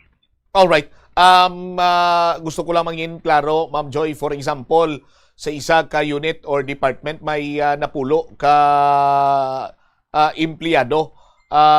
Lakip nabing ila sini nga hepe dira. Si hepe lakip man sa i-random drug test or si hepe ang mapili nga o ikaw 1357911 or 13579 kamo ang napilian nga mga random drug testing?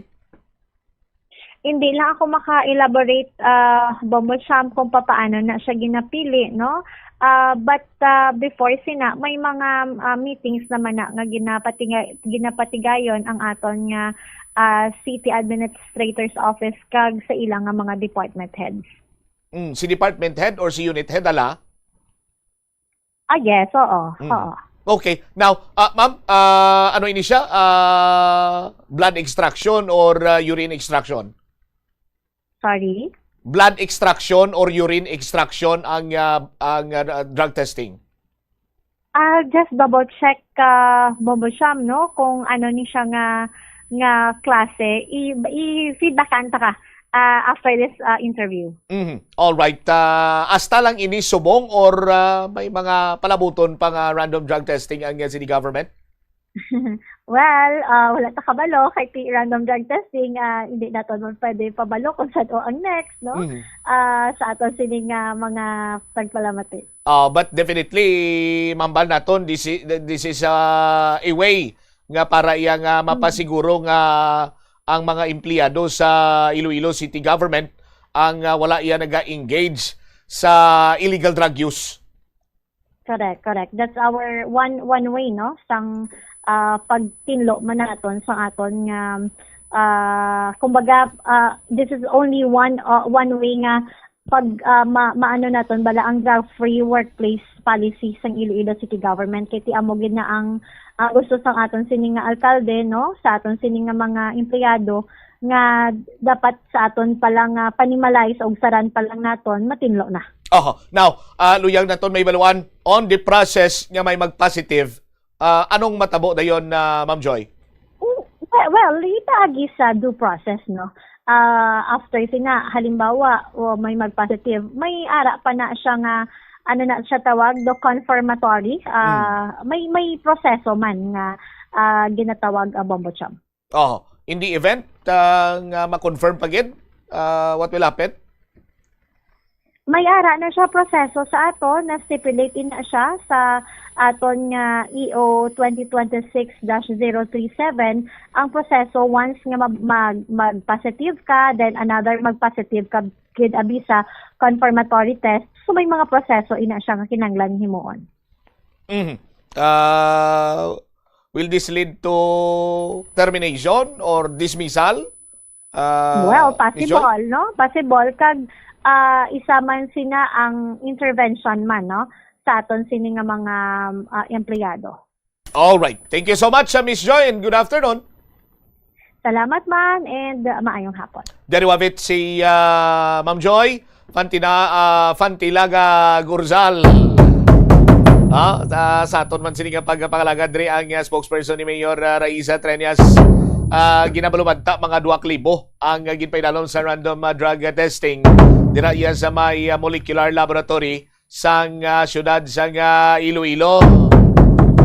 Sa aton sining mga kasimanwa, according sa aton sining mga nabaton diri mga information, magluwas nga kilometro ang pilahay kagaina. As you can see sa aton sining iyang background, amo ni ang numero sang tawo kag padayon kuno ngay inabutan pa ang pila iya ka mga empleyado, no, nga magapaidalom sa random drug testing.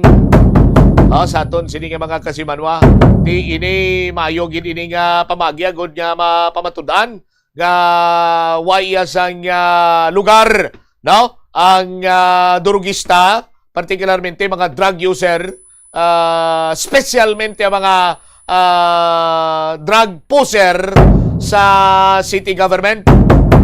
Sa aton siniginon niya nga mga kauturan. Di kung may mga madakpan gani nga job hire or kung ano man yang koneksyon sa bahin sa city government, ginapasidunggan pa gani ni Mayor Raisa Treñas yang nagdakop. Sa aton sini nga mga kabumbubot silinguway na nagatolerara sa mga tawag sini mga naga-engage sa illegal drugs or illegal drug activities. Diri sa syudad sa Iloilo. 14 minutos na nakaligad sa takna siningalauna. Pagbaliktad dugang ang mga balita kag impormasyon. Iloilo City Hall concern sa Giapo, no? Ang abogado ni alias Julia nagpagwa diri sang statement, no, kasabat man sa payag ni punong barangay Amadeo Sultan, no, nga waya sang pamulitika sa reklamo sining biktima ang nag-aaligar ini siya ang ginhampak sang silhig ni former punong barangay Jonas Villuselio kag Chief of Staff ni Mayor Inday Raisa Treñas. Istoryanta dugang sini mga balita kag impormasyon pagbalikta sa gyapon diri sa palatuntunan na Bombo Hanay sa Udto pagkatapos sa bilang kaimportante nga mga panumdum. The Farmers Bazaar, your traditional public market with the touch of Plazuela Dos, ang isa ka lugar nga gintukod sa tion kag sa kasagsagan sa COVID-19 pandemic nga may tinutuyo nga maghatag sa imo sang safe marketing experience. Subong nga ang COVID-19 hindi na gid man dako nga pamahog kag nagapakadto na kita sa next normal. Rest assured nga ang Farmers Bazaar will further evolve agud yung magpadayon sa paghatag sa inyo sing satisfying marketing experience. The Farmers Bazaar. Sa lower level, tara na pahamtang ang fish, poultry, kag meat section para naman sa inyo mga kinahanglanon nga prutas, utang kag iban pa, magbisita sa upper level, pinaagi sa paggamit sa hagdanan o kon sa pagkadto direkta sa parking lot. The Farmers Bazaar, your traditional public market with the touch of Plazuela Dos. Panugyan na rin sa eksperto kung kwarta ang paghambalan. Apesar limitado ang imo abilidad nga mag-invest, ang gamay nga contribution sa investment accounts ang makabulig sa imo nga maggamit ang earned money nga maka-generate sang dugang nga income. Ikonsiderar ang pagbukas ng retirement account o kung iban nga investment account. Yari ang isa ka praktikal nga paagi agud makakinot sang tubig. Kung mag-defrost sa mga frozen food halin sa refrigerator, ibutang ini sa isa ka container o kung malapad nga pinggan kag pahanginan. Sa baylo nga bubuan ini sang tubig o kung gamitan sang running water. Ilabi na kung wala man lang ini ginadalian nga lutuon o kung kaunon. Mas maayo man nga naantisipar mo na kung ano kalawig ang pag-defrost agud mabanta mo kung saan mo ini ipagwa sa refrigerator. Ini nga pahanumdom ginadulong sa inyo sang Flow Water Resources Incorporated, watering the seeds of progress. Tanan kita mayara sang mabulig agud pakibatuan ang climate change. Magamit sang bag nga pwede magamit sang liwat-liwat agud mabuhinan ang plastic bag nga ginahaboy. Bangod ini nagatugas sang greenhouse gases. Ikaduha, hindi masumi magamit sang computer. Kung 4 ka oras lamang sa isa ka adlaw ang imo nga paggamit sang computer, makabuhin ka na sang carbon dioxide emission nga 83%. Ikatatlo, kung malapit man lang imo nga kaladuan, mas maayo nga maglakat o kung magsakay na lang sa bike. Magluwas sa makakinot ka na, mabuhinan pang polusyon nga nagatugas ang climate change. Yari ang isa ka praktikal nga paagi agud makakinot sang tubig. Kung naanad kita nga kadagamit naton sang baso o kung pinggan ginahugasan gilayon naton agud hindi na magtiner sa lababo, mas maayo nga manumdum kita liwat bangod tuman kada mo nga tubig ang ginagamit mo para diri. Sa baylo nga hugasan gilayon, mahimo mo ana ibutang sa isa ka labador nga may tubig agud pahuluman ang mga ini kag tingubo na lang ang paghugas agud makakinot ka sa tubig. Praktikal ini kon ara ka man lang sa inyo balay kag kon ikaw nagapangabuhi nga wala sang upod.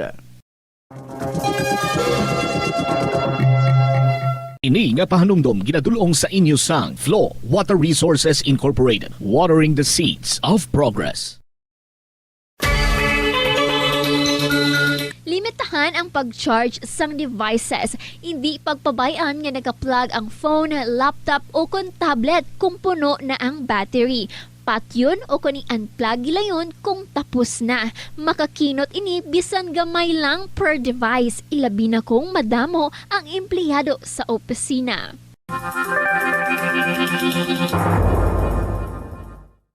Plazuela de Iloilo, Billboard of Activities for June 7 to 13, 2026.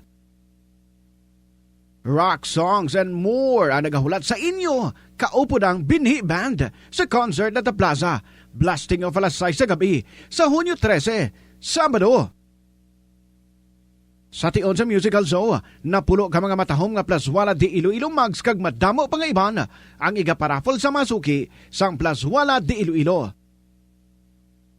Sa Hunyo 14, Domingo, ginaagdang tanan nga maging kabahin sa Eucharistic Celebration nga pagkahiwaton sa El Puente or The Bridge sa mga adlaw alas 11 sang aga.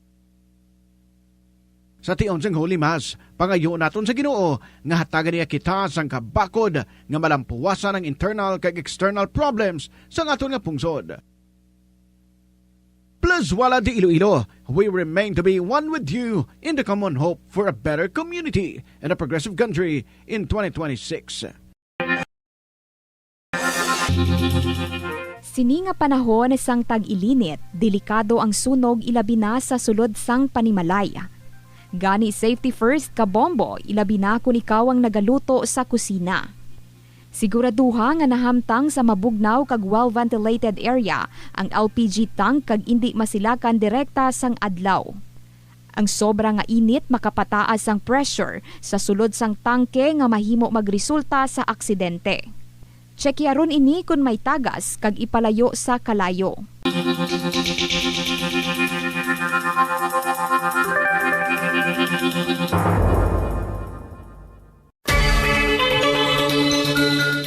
Magamit sang electronic power strips o kon extension sang linya sang kuryente, agod ma-expand ang mga outlet sa imo balayo opisina. Ang electronic power strips nga ginatawag man surge protectors, sarang pa makaproteher sa mga sensitibo nga electronic devices sa mga voltage spikes. Makabulig man ini sa pagkinot sang kuryente, bangod ang paggamit sang extension ang makabuhin sang phantom loads.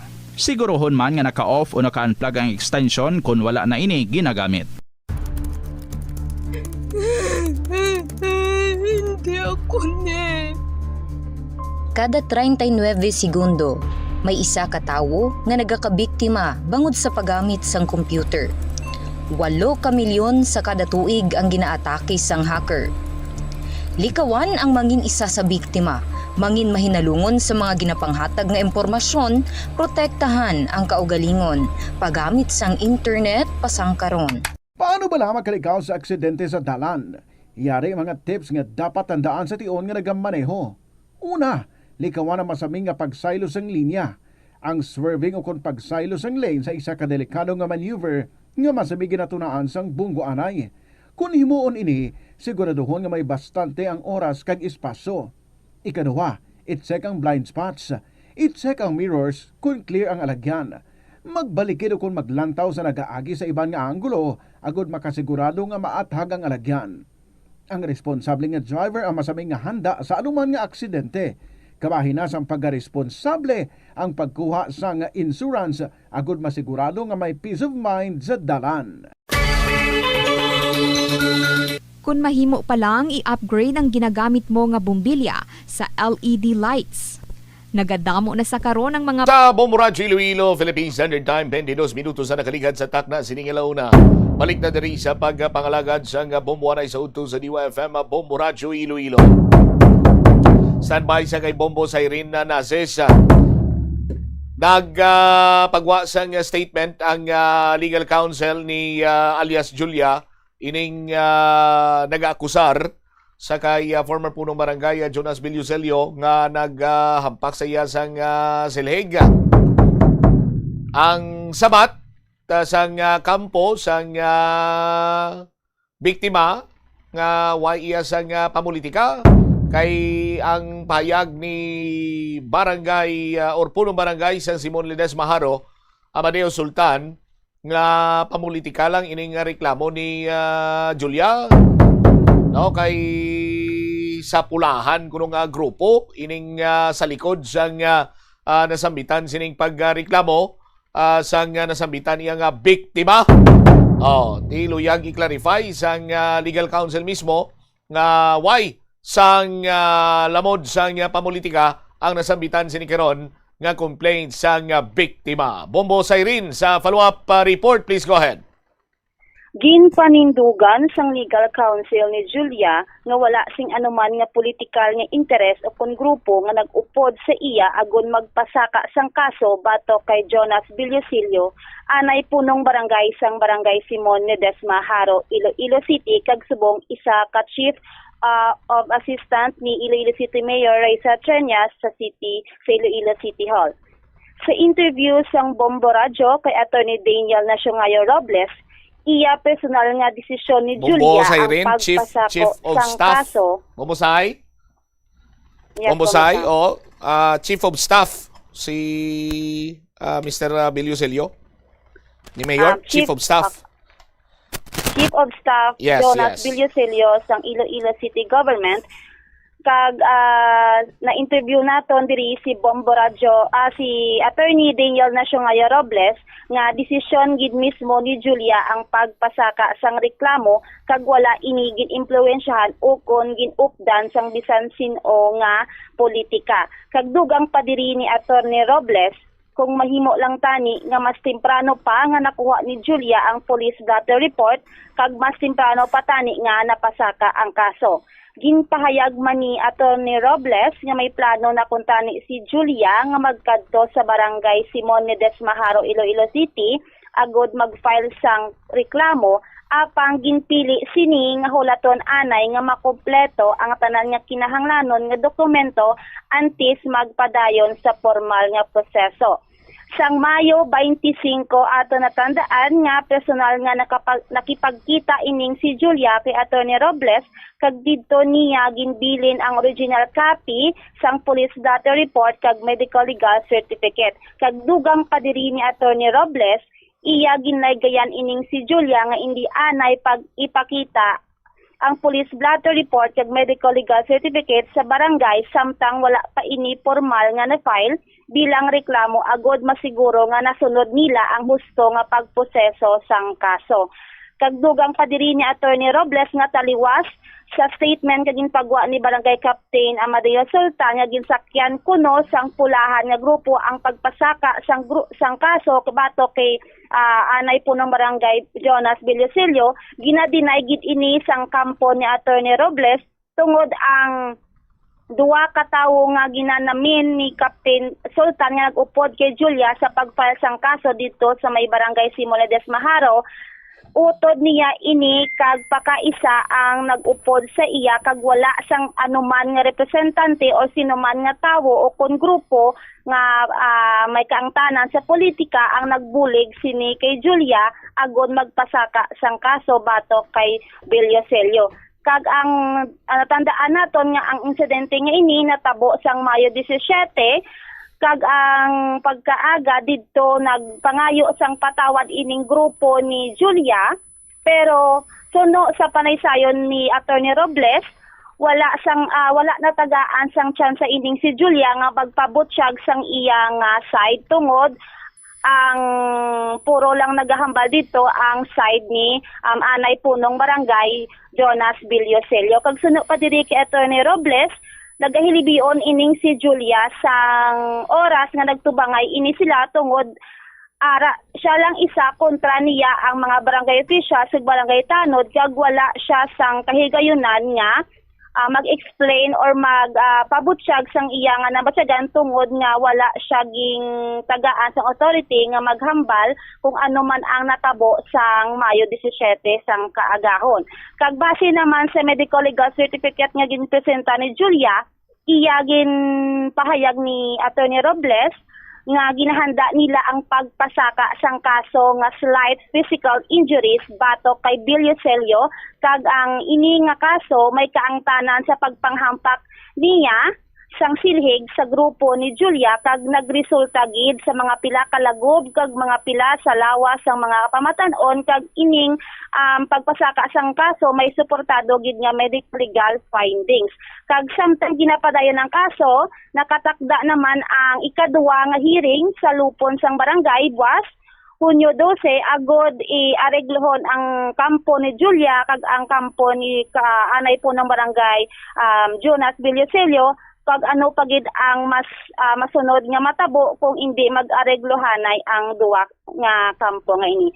Yari pamatian naton ang nangin pahayag ni Attorney Daniel Nacionayo Robles sang legal counsel ni Julia. Ang sa May 25 nga ini, iya ni siya desisyon ni complainant Julia. Wala may gaudyok sa iya. Kung pwede pala nga earlier nakuha ang blotter report, nakakadto naman siya tani sa barangay para i-file ang iya complaint. Pero ang iya gusto is ma-file complaint nga kompleto ang iya dokumento. It's just that pagkadto niya sang 25 para i-report, ginbili niya sa akon ang original copy sang iyang police blotter report kag medical legal certificate. Kaya at that time, wala man niya kami naghambang nga sige pakita na dito. Ma-file ka pa malang sang complaint. And then, any documentation disproving your claim can be presented later on. Amo nang gihambal ko man sa iya. Ang desisyon nga 25, liwaton ko lang gini siya, iya ni siya own decision ni complainant Julia. Wala ni may nag-udyok sa iya, wala may nagpwersa sa iya. Ano ang posible nga kaso nga ipasaka naton kay Cap Jonas, attorney? Base sa medical legal certificate ni complainant Julia, ang ipasaka nga kaso is slight physical injuries. Kay mo na gani, ang act nga pagpanghamak or pagpanghampak sa ila nag-cause sang lagob, sang pilas sa kay complainant Julia. Sa layin naton, regardless kung ano kagamay or ano kadako ang pilas, if maging sakit kaya nga iba nga tao, pwede ka gidya maging liable under sa revised penal code naton for physical injuries. Madepende lang na siya kung ano kagrabe ang injury nga na-sustain mo. So sa kay complainant Julia, slight physical injuries ang ginaay namon nga ipasaka nga kaso. Pwedeng naman, attorney, sa statement ni incumbent barangay captain Amadeo Sultan nga insakyan sang politika ining pagpa-complain ni Julia batok kay Cap Jonas. Is it tuod ini bala, attorney, or it is misleading information, attorney? Ang statement nga na ni incumbent barangay Captain Sultan is very misleading. Kaya ang ini nga bagay, hindi ni siya pamulitika ang tuyo ni complainant Julia. Kaya kung pamulitika lang man ni siya, tani pagtabo dayon the day after sang insidente, nagdalaga na siya pa media para mag-report. Pero ang ging ubra ging sunod niya ang legal process. Nagkadto sa police station para mag-report, nagkuha sang iya medical legal certificate, ging hulat ang iya blatter report, and then nag-file sang complaint sa barangay. Ang timeline nga gina-question nila nga sang 17 pa to siya natabo pero nga asubong lang sa nagreklamo, hindi na siya nga maghambal ka nga magreklamo ka, counted ka as reklamo ang pagpamidya mo, kundi ang pag-file mo mismo. So ang pag-filing niya is a week after the incident kidya. Kung pwede pa malang tani again nga earlier na file, ging file na ni complainant Julia mo, pero kaging kulat niya ang dokumento para magsuporta sa iya nga reklamo against sa kay former Kapitan Jonas. Kaya mo na gani, ang plano kag ang tuyo gid ni complainant Julia is sundon tanan nga legal process nga kinanglan para magpasaka sang kaso. Ang iya na lang giniya nga pag approach sa media sang June 8 was an effect after sang first nila nga hearing sang June 7, nga according sa kay complainant Julia, pagkadto niya dito para sa initial hearing nila sa barangay, siya lang isa ang ara dito sa sulod. Tapos, ang upod niya kuno dito sa sulod is ang mga barangay kagawad, barangay tanod, ang respondent, si Cap. So, imagine na, bala, siya lang isa, tapos amon akadamo ang tubang sa iya. Wala pa dayon ging sugdan ng iya relatives nga ara lang sa sagwa, kay upod niya to iya magulang, kag iya pa kaisa. Nga taliwas ini sa statement kag ginhatag man ni Kapitan Sultan nga hambal niyang upod ni Julia nga pagkadto dito sa may barangay Simon Ledesma sinawo sang mga pulahan. Gusto lang namon i-clarify, attorney, if it is true nga ang upod ni Julia sang time na nagpabarangay hall siya is mga tinawo sang mga ginatawag nila nga pulahan, attorney. Gina-deny gid namon ang amo na nga statement ni Cap Sultan nga ang nag-upod sa iya is mga tinawo kuno sang ginatawag niya nga pulahan. Kaya man gani sa panaysayon ni complainant Julia, ang upod niya is iya magulang kag iya pa kaisa. Kung may upod man to siya nga ginahambal nila nga miyembro sang pulahan, pwede nila i-name kung sino na ang ginahambal nila nga lideres sang pulahan nga side, kay para at least masabat man ni Julia sang insakto kung naaara to siya. Kaya syempre, as complainant, ginadala mo man ang mga tao nga maupod sa imo to, nga para at least ma-feel mo nga may suporta ka, komportable ka sa palibot mo bala. Kaya syempre, complainant ka mo, tapos balaan niya man, nga ang ginabunggo niya is si former barangay Kapitan Jonas, which is kilala na sa barangay. Tapos ginataha man na siya dito sa mga tao. Ang iya is hindi niya man gusto nga ma-intimidate siya bala or i-bully siya, sige amo na nga nag-reach out na siya sa media kay pamatsagan niya gidya, hindi niya na mapahibutsyag ang iya nga side kung magsigi-sige nga amo na lang ni. Nabatian si Attorney Daniel Nacionayo Robles, Legal Counsel ni Julia. Bombo Champ. All right, now ang ining biktima sa karon sa diin na ini siya, Bombo Siren? Based sa pangwisisa naton kay Attorney Robles sa Bombo Champ, ara siya subong sa ila balay kag ang naga-prepare sila sang ila mga another documents tagid kay sa buwas Hunyo 12 may ara sila pagatambungan nga second hearing sa lupon sang barangay together with the anay po ng barangay Jonas Villasilio kag barangay Captain Amadeo Sultan sa barangay Simon Ledesma, Haro, Iloilo City. So suno sa kay Attorney Robles, why siya sang kaupo dito sang unang kay gayunan nga mag inatubangay sila sa barangay kiti kun lang taon sinini mo maghambal ikaw nga slight physical injury, although nga ti hindi man gid ini seryoso sini iyang offense or minor nature offense ini. Sarang ining hikotaron lang or ma-settle abi sa barangay.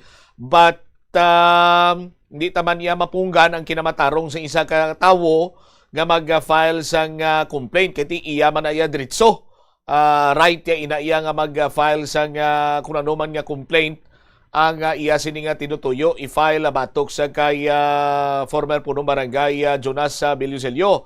Ugaling amo lang sinabanwa ang kung kaisa matigala kamani nga sa kalawigon dira ni Cap Jonas nga nagpanerbisyo bilang former punong barangay natapos siya termino hasta nga chief of staff sa kay former congressman Jerry Treñas, nangin chief of staff ni Mayor Jerry Treñas, subong chief of staff ni Mayor Raisa Treñas, do subong pa lang siya na kasalapo sa amo sining complaint or basi ko naglabot man sa punto nga hindi naman iya mahuluhipsan lang sining tagreklamo kag nanindugan nga magreklamo batok iya sa kay former punong barangay Jonas Villasilio but ining sahi isang insidente at hindi man gid ini siya tuman ka bugat gid kag sarang gani nga mahusay lang sa bahin sa barangay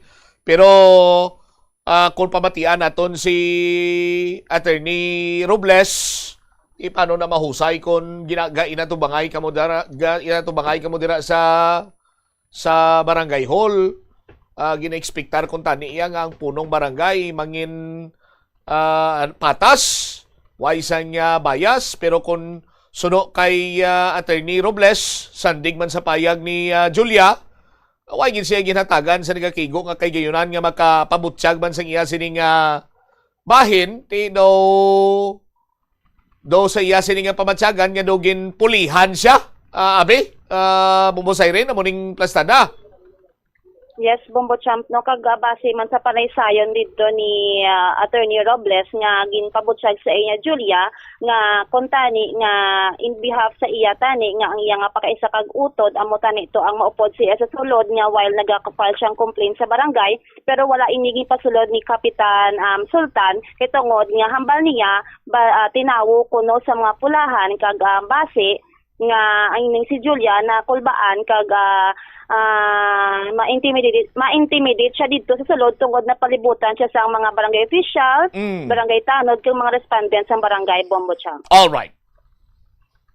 Ini si Bombo Siren Nases and it is Bombo Radio Philippines, the number one and most trusted source of news and information. Basta Radio, Bombo! Salamat kid Bombo Siren Nases sa imo sining follow-up report. Tibwas mayara sa another round sa pagginatubangay sa barangay. Hopefully matigayon lang nga ma-settle ini, no? Pero why man nato niya sila nga ginapunggan si Julia kiti kinamatarong yaman nga mag-file sang complaint sa aton sini karon niya nga mga tagpalamati. Tikon may mga pruwiba sa da as per information sa paglupok sining nasambitan karon niya nga impormasyon. Nagpakigangot man kita sa kay former punong barangay Jonas Bellucelio, pero ambal ni Cap Jonas niya hindi lang siya maghatag sang iya sining nga statement kag ginarespitar ginanaton sa aton sining mga kabumbo kag ang kampo ni Julia, particularly ang iya sining legal counsel, panindugan nga wala iya sang lamod sang pamulitika ang nasambitan sini karon iyang reklamo sang biktima kunti ini bunga sang mga dokumento nga natipon resulta sang medico-legal examination sa iya sini nga naangkon nga injury kag lakip man diri apisar nga mayara sang kakulba kag kangawa ni maskin pili sa aton sini nga mga kutoran para nga maprotehiran man ang iya sini nga kinamatarong. 41 minutos na nakaligad sa takna sining launa kayang isyo sinadriban wa mga magahod kuno ining grupo ng Daya Julia. Disuras na sang kagahon nagaininom nagagahod makapila na kabeses sining agin saway duway sa gyapon way sa gyapon sini nagatawagan ni nagapati. Ti may mga ara man kita sang ginatawag bala niya nga inasabahin sa DILG bla. Now, mando to ni DILG Secretary Junvic Rimulya against noise pollution. And as a matter of fact, kung if my memory serves me right, dumayara kita sang ordinansa sinadri regarding sa mga kasubong sinang pag-inom sa kilid sang or sagwa sang puluyan. No? Sa aton sini nga mga kasimanwa kag siyempre pagtugaman sang mga gahod sa disura sang gagamihon kagahon pwede gid na iya mareklamo, pwede gid na ma-complain kag there is no need na iya sa pag palabot or pagpatupa pa sang kung ano dira nga mag-cause sang injury sa aton sini karon iya nga mga kauturan. 42 minutos na nakaligad sa takna sining launa driman sa pagpangalagad sang bombohanay sa udto sa DYFM Bombo Radyo Iloilo. Standby, check man naton this time balita ni Bombo Sandy Balogo. May kang tanan sa sining labing una nga inter-agency territorial defense operation exercise. Hiwaton diri sa banwa sa Miagao kag San Joaquin. Check nato ng detalye. Bombo Sandy sa report. Please go ahead. Isang sa Interagency Territorial Defense Operations Exercise ang pagaywaton sa Hunyo 16, Tugtog 17 sa Miagao kag San Joaquin, Iloilo. Sinutuyo sang sining nga simulation exercise nga ma-assess ang koordinasyon kag pagbinuligay sang nagkalain-lain nga mga ahensya kaangay sang Philippine Army kag Philippine Disaster Risk Reduction and Management Office upon PDRRMO. Kag masiguro ang kahandaan sang depensa kag seguridad sa probinsya sang Iloilo. Pagapangunahan sini sang Armed Forces of the Philippines, Philippine National Police, Bureau of Fire Protection, kag Office of the Civil Defense, kaupod ang mga local government units sang Miagao, San Joaquin kag Gimbal. Ining ang pinakaunang kahigayunan nga hiwaton ang Interagency Territorial Defense Operations Exercise sa Visayas. Kaangot sini may mga nagkalain-lain nga sitwasyon nga magatest sang air, water kag land assets sang gobyerno amuman ang military kag humanitarian response ilabi na sa tiyempo sang kalamidad. Pangunahan ni retired Police Colonel Cornelio Salinas, hepe sang Iloilo Provincial Disaster Risk and Management Office o PDRRMO ang presentasyon Provincial Disaster Risk Reduction and Management Office. All right. O PDRRMO ang presentasyon sa mga senaryo kag ang mga aktibidad sa nasambit nga kahiwatan. Pila sa mga senaryo diri amo ang mga missile attack. Kagpon paano magresponder ang militar kag LGUs diri. Amo man ang civilian spillover management nga diri makita ang mga eksena kaangay sa mga medical emergencies, mga suspicious sa mga individual, shortage of supply, kag pagkalat ng social media disinformation kag ano ang himuon sa mga civil agencies diri. Sa Hunyo 16, patigayunon sa Barangay Sapa kag Barangay Kirayan Norte ang civilian spillover management sa aga. Samtang ang missile attack simulation naman pagkahapon sa Barangay Igtuba, Miag-Aw. Pagkabuhat, Hunyo 17, hiwaton sa Barangay Igkondao kag Barangay Kataan sa San Joaquin ang Coastal Defense Simulation kag anti-infiltration operations sa pagpanguna sang Armed Forces of the Philippines. Yari ang nanging kabahin sang pahayag ni retired Police Colonel Cornelio Salinas sa interview sang Bombo Radio ID. It would be put to a test kung the whole of the province approach on a particular human-induced calamities. Or the exercise area for amphibious incursion that is on Barangay Igkondao, San Joaquin.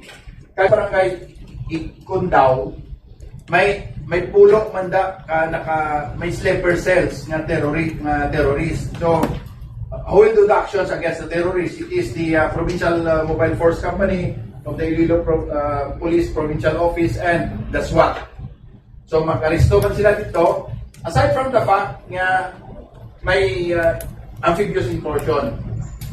Diri sa Miag-Aw is amo na to kanina nga may nagabot nga may atake sa Luzon.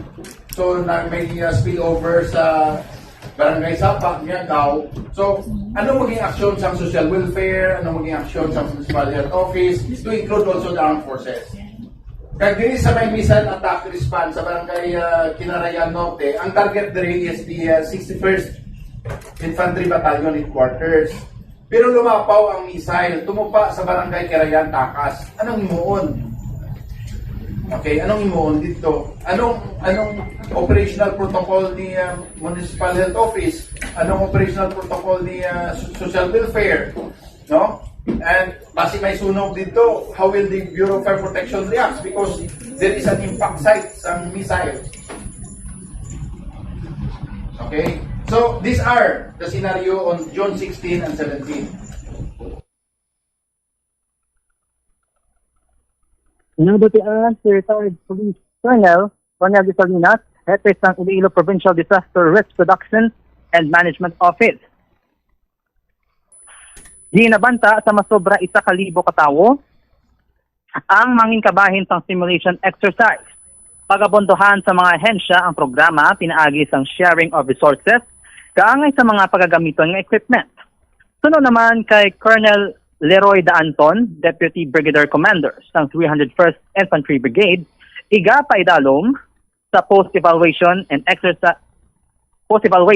exercise kaupod ang iban ng government agencies para mahibalaan kung nanging epektibo ang simulation exercise kad kung ano pa ang areas of improvement sang kahiwatan. Yari naman ang nanging payag ni Colonel Leroy Da Anton. In this exercise, there will be evaluators.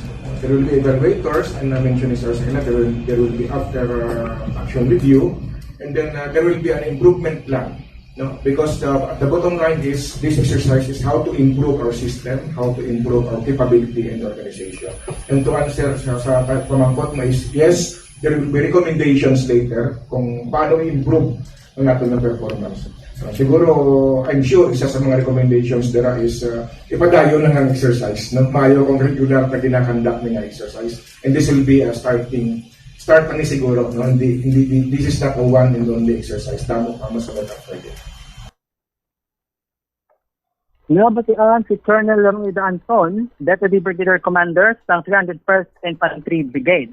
Samtang kaangon sina nagpagwa ang Miag-Aw Municipal Police Station ng Traffic Advisory kung sa diin lauman ang mabugat nga hulag sang trapiko kag increased presence sang armed force kag emergency response personnel sa lugar sa Hunyo 16. So subong man ang San Joaquin Municipal Police Station sa Hunyo 17. All right. Ini si Bombo Sandy Brian Balogo, and this is Bombo Radio Philippines, the number one and most trusted source of news and information. Basta Radio, Bombo. Salamat kid Bombo Sandy sa imo siniyang follow-up report. 49 minutos na nakaligad sa takna sining launa driman sa palatuntunan na bombohanay sa utol sa DYFM Bombo Radyo Iloilo. As of siguro mga about 1:30 or mga sinilang guro mga 1:45 engineer no amo pa na atom lang ang loop tada sa no dito sa may area sa Molo. No, sa nagapadayon sining random drug testing la. By the way, thank you kid Ma'am Joy no. Bali Ma'am Joy urine no, urine extraction. Na sila nagakuha sang ila sini iyang sample para iya sa random drug testing sa aton sini karon iya nga mga kasimanwa, no? Ariblaw pakita naton sa aton sini nga mga kabombo. Ginpadala diri sa aton siniyang kabombo amo ni ang present situation dito sa area sa Molo Molecular Laboratory. Madamo sa gyapon sa mga kabombo naton dito, mga nagatrabaho sa Iloilo City Government ang nagapila for extraction no, for random drug testing sa aton sining mga kasimanwa. Sa aton sini magkudo na 51 minutes diriman nakaligad sa takna sining launa diri sa pagpangalagad sang bombohanay sa udto sa DYFM Bombo Radyo Iloilo. Ang mga NBA legends katulad nanday Charles Barkley nagaugtas sa nangin performance sang San Antonio Spurs sang game number 4. Sini daw, no? Sa aton sini nga mga kuturan, yati din kimo kakita ko no. Abanse kamo sang masobra 20 puntos, 29 points to be exact. Sa aton sini nga mga kasimanwa, no? Nakatira kamo sang straight nga pilato 8-3. Grabe ang pinuntosanay. Pero sa ulihi sini nga ginutlo kag hugnat, basta-basta na lamang iyang napierde ang nasambitan sini karon iyang team, no? Sa aton sini nga mga kasimanwa. Portion lang sang pahayag sang NBA legend nga si Charles Barkley sa ilaman sini nga nangin post-game analysis. Kaupod yaman ang mga NBA legends katulad na nanday Stephen A. Smith, Shaquille O'Neal, ang isa dira active NBA player si Green, no? Draymond Green. Mga biyan, matian tabla ang payag ni NBA legend Charles Barkley. We saw the dumbest basketball team in the history of civilization. Oh, wow. We saw they had a 25-point lead, took eight straight threes.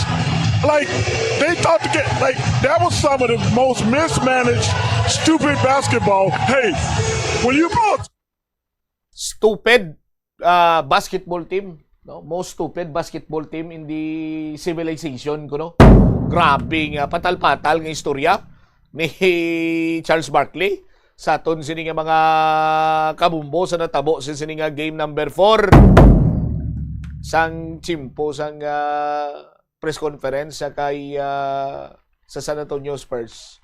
Ti nagpabutsyag sang iya sini nga nabatyagan man si Victor Wembanyama kag ang iya sini nga description sa mga naglinabo tuman ka sakit no?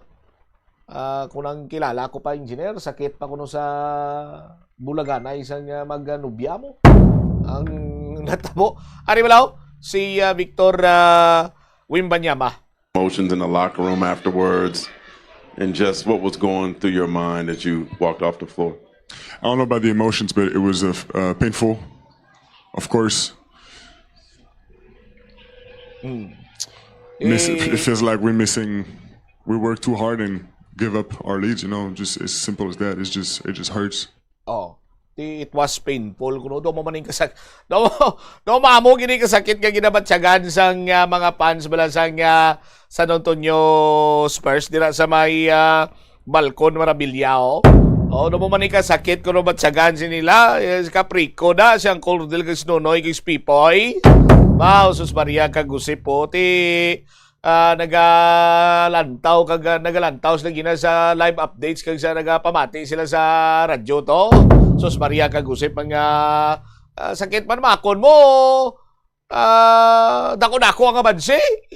Lapit isa ka bulan. Ambal gani ni Wimby sinya ti amo lang to na tabo just like that. Give up ang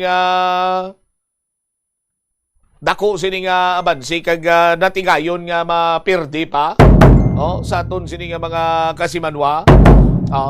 Iban sini gani bisan die hard fan na gid sa bisan die hard fan na gid sa San Antonio Spurs. No? Grabe pa ang kakig sa aton sini nga mga kauturan bangod sa sining sitwasyon, no? Nga daw kung ginistoryahan ka lang, kaginsugiran ka lang, no, hindi ka magpate. Nga hambalon ka nga hamakon mo sang una, bla, Chay, no, ito, 29 na nga bansi sang San Antonio Spurs. Pirdi pa sila sang New York Knicks mo. Makon mo ya sa third quarter, why gid sila ya ka puntos? Puntos nila ya free throw. Di kung istoryahan ka lang engineer, do hindi kigin magpati. Bisan si engineer magkuton mo, no? Tingala kung do ang yuhom ni engineer mong do alang-alang. Pinadaog na sa game 3 kagabi na. Binawi sa game 4 engineer. Pero mabawi na engineer. Game number 5, Domingo adlaw, mabawi kita. Madaog na ng Spurs. Kung hindi sila maperde, madaog sila. Kung hindi sila magdaog, perde sila. Aton sini nga makasimano 56 minutos na ang nakaligad karon sa takna sining launa diriman sa palatuntunan na Bombo Hanay sa udto sa DYFM Bombo Radyo Iloilo. Standby no sa aton sini nga mga kasimanwa sa dugang pagid sini nga mga balita kag impormasyon sa aton man sini nga pagpangalagada.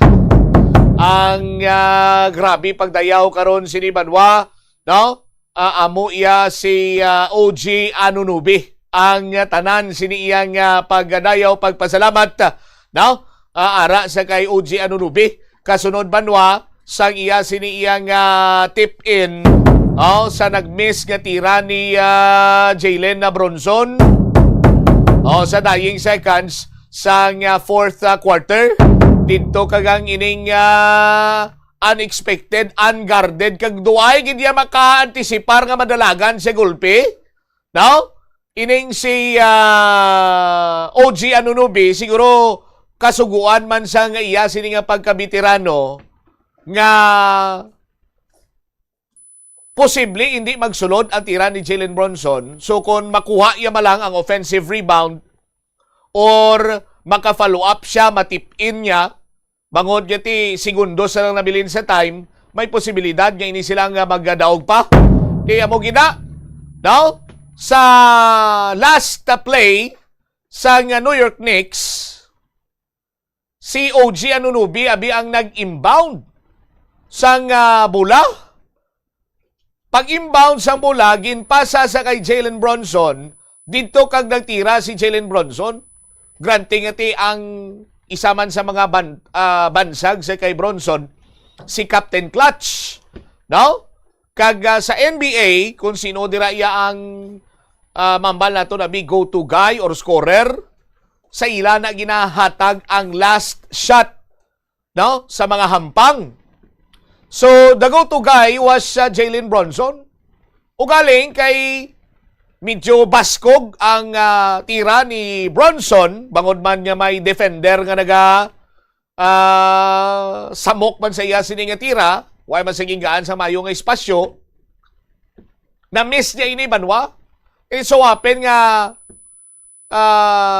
right place at the right time, ining si OG Anunubi, kag iya sini nga gin tip in ang wala nagsulod nga tira ni Jalen Bronson kag naghatag sa ila sang 1-point lead, no? Agod nga ma-secure ang Game 4 victory. Sa aton sini nga mga kauturan.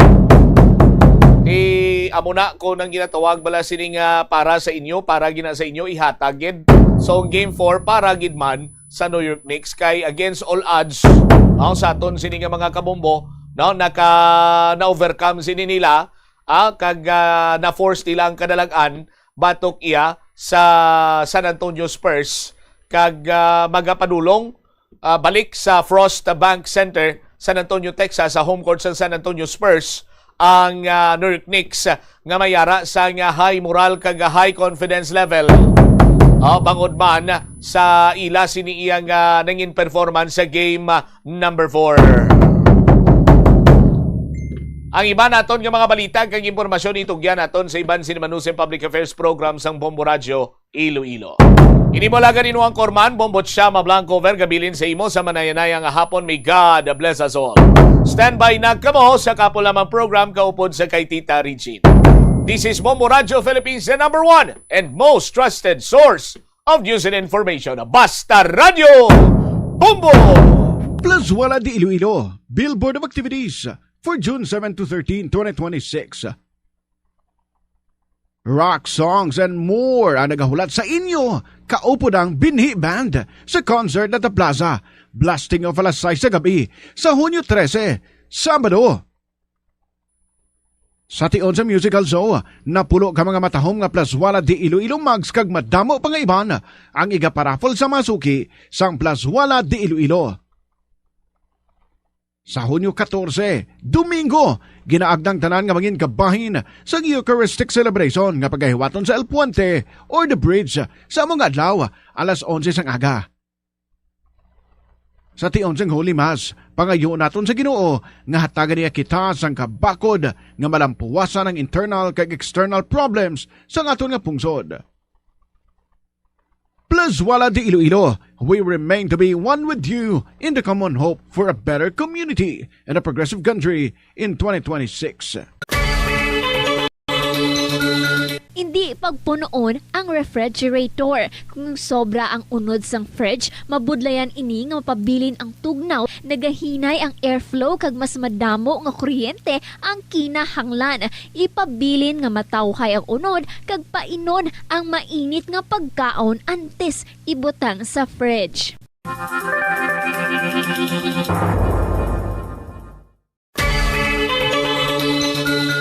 Kung nagaluto ka sa kusina, ipasiguro nga husto ang kadakuon o sukat sang kaldero, kasirola o kalaha sa burner nga ginagamit sa pagluto. Makabulig ini para malikawan ang pag-awas sang kalayo sa kilid kag para mas madasig nga maluto ang pagkaon.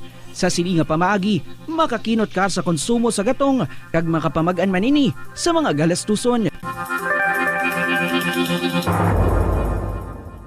Panugyan na rin sa eksperto kung kwarta ang paghambalan. Apesar limitado ang imo abilidad nga mag-invest, ang gamay nga contribution sa investment accounts ang makabulig sa imo nga maggamit ang earned money nga maka-generate sang dugang nga income. Ikonsiderar ang pagbukas ng retirement account o kung iban nga investment account. Kabombo, nagpatakod ka man bala sa energy saving device sa imo balay o opisina? Maghalong ka ha?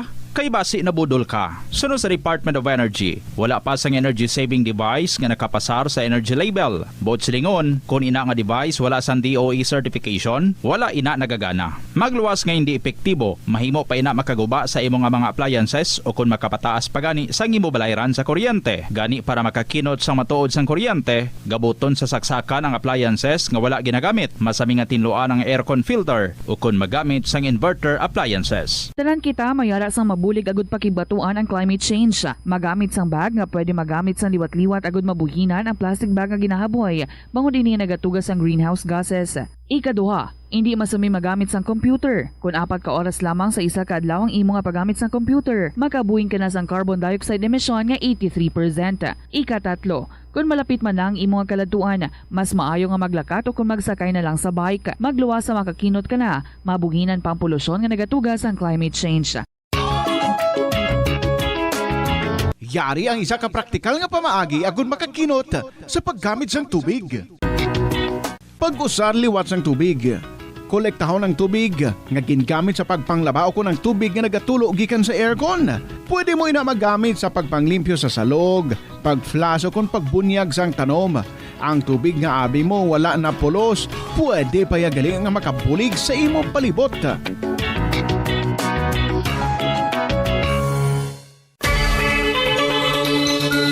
Limitahan ang pag-charge sang devices. Hindi pagpabayaan nga naka-plug ang phone, laptop o kung tablet kung puno na ang battery.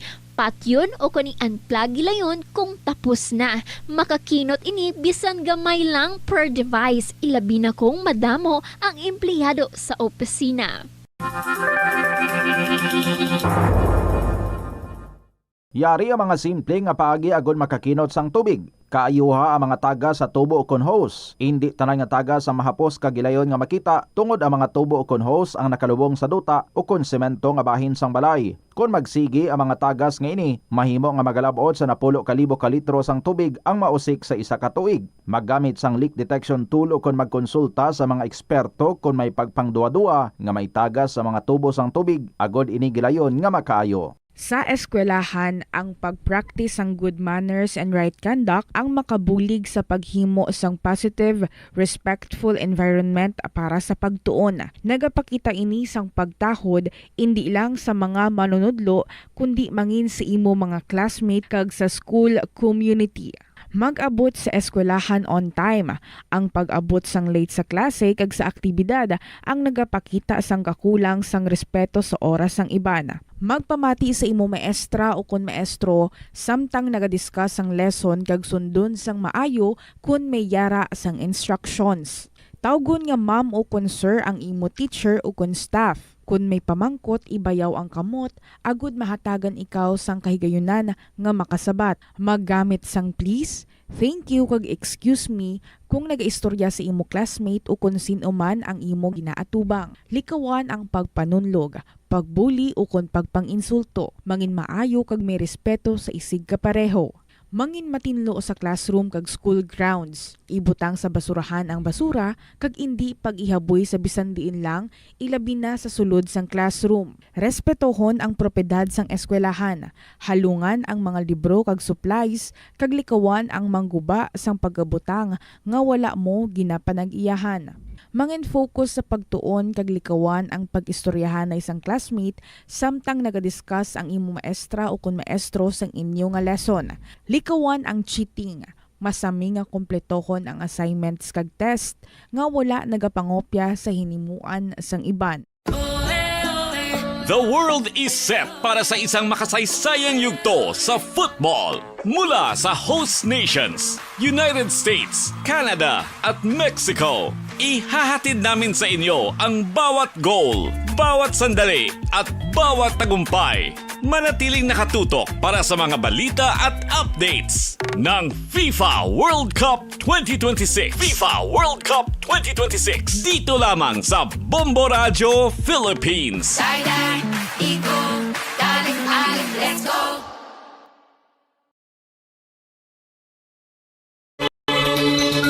Kung ginbilin ang computer nga nagaandar bisan wala ginagamit, nagakonsumo gihapon ini sang kuryente. Mas makinot kung ibutang sa sleep mode kung wala ginagamit sang 5 to 10 minutes.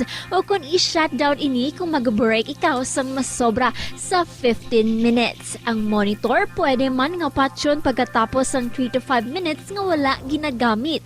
Sa sini nga paagi, makakinot ang opisina sang dako nga kuryente kada bulan. May kilala ka bala nga mga bata nga mahilig sa video games? Nagausik bala ini sang inoras sa paghampang sang iya ginakaadikan nga games. Isa ka pagtuon sang American Academy of Pediatrics ang nagapahayag ngang sobra-sobra o kun inoras nga pagtiner sa paghampang sang video games ang makadulot sang depresyon, anxiety kag manubo nga grade sa eskwelahan. Suno sa mga eksperto, halos 9% sa kada 3,000 ka mga elementary students sa kada pungsod ang makabig pathological o kun addict sa paghampang. Makabig nga pathological o kun addicted ang isa ka estudyante kung nagaapekto na ang paghampang sa iya nga pag-eskwela. Dugang pa sa among nga pagtuon, Ang kaadik sang isa ka bata makapabudlay sa iya sa pagkontrol sang iya impulse. Kaangot diri, ginpanugyan nga dapat hindi magsobra sa isa ka oras kada adlaw ang gastuhon sang isa ka elementary student sa paghampang kag hindi naman magsobra sa 2 ka oras ang isa ka high school student. Mag-observe sang maayo nga load and cargo management sa salakyan. Ang kada 100 kilograms nga unnecessary load, nagapataas ang fuel consumption tubtob 0.5% para sa mga salakyan. Samtang ang pagbuhi naman sang wala ginagamit nga roof racks o cargo boxes ang makakinot sang 2 to 5% bangod sa reduced aerodynamic drag. Dugang pa, ang masami overloaded nga salakyan, madasig nagakaupod ang goma nga nagadugang pa sa mga galastusan. Nagasala ka bala sa imo nga tulunan kag daw hindi ka makahibalo kung ano ang imo nga unahon? Kung magtuon ikaw, siguraduhang anay nga nakakaon ikaw sang maayo, agud nga maka-function ang imo nga utok. Kung gusto mo ang snacks, siguraduhan man nga napreparar na ini antes pa man ang imo study time. Bangod basi, mawili ikaw sa pagkuti sang imo nga pagkaon kag ma-distract ikaw sa imo nga tulunan. Siguraduhan man nga tapos na ang imo nga olobrahon sa sulod sang balay para nga makalikaw sa interruption kag Ito ang Bombo Radio Philippines. Fully digitalized. Numero 1 sa balita, komentaryo, drama at serbisyo publiko.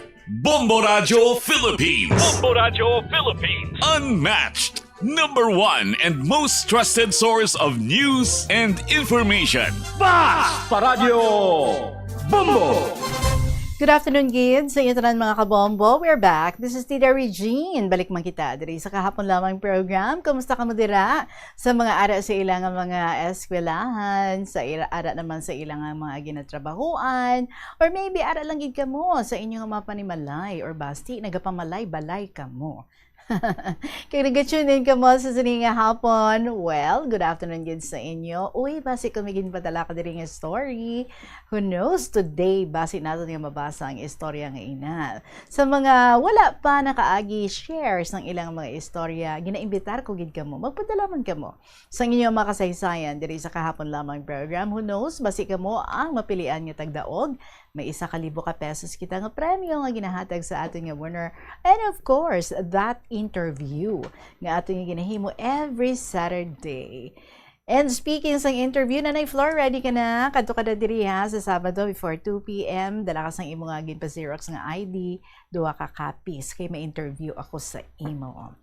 So sa sini nga hapon, balikan natin ang mga istorya diri nga ginpadala sa aton. And again, we're going to enjoy these stories and mamulot-bulot na naman kita sa mga tips kag mga inspirations nga pwede gid naton nga ma-apply man sa aton nga kabuhi. So here's our song para sa inyo mga kabombo. This is from Regine Talk. Mahal ka ng mahal ko. Mayong hapon, ini naman si Tita Regine para sa kahapon lamang program.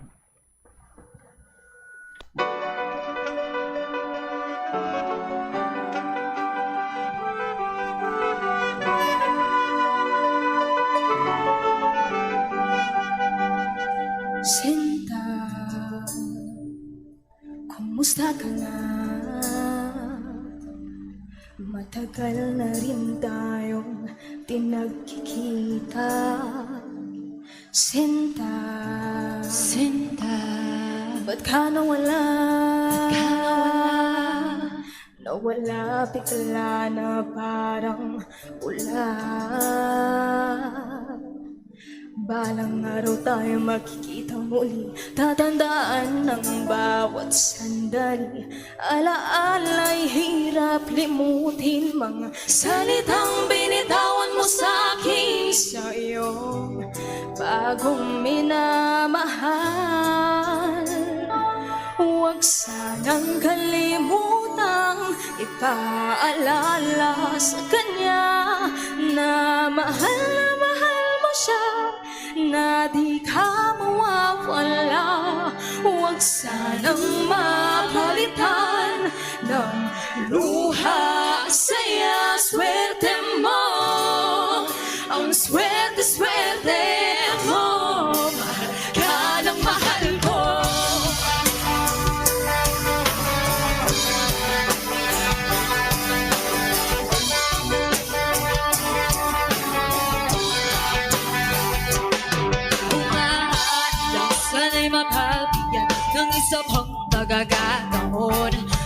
segundo, isang minuto, isang segundo, isang minuto.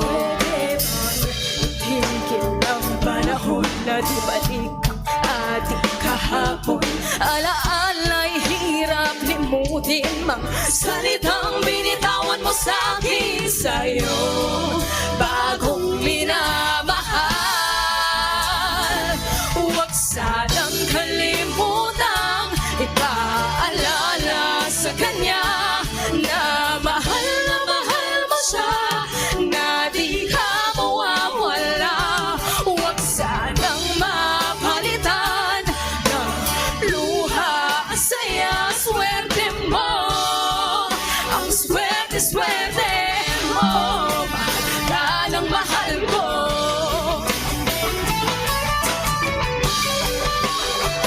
Bakit ba humanap ng iba? Bigay ko naman lahat sa'yo. Ano bang meron siya na wala ako? Bakit ba iniwan mag-isa? Nagdurugo ang puso ko sa tuwing makita kang kasama siya. Nagmumukha na butanga. Huwag sanang kalimutan ipaalala sa kanya na mahal mo siya, na di ka mawawala. Huwag sanang mapalitan ng luha, saya, swerte mo. Ang swerte mo, mahal ka ng mahal ka. Mahal ka ng mahal ka.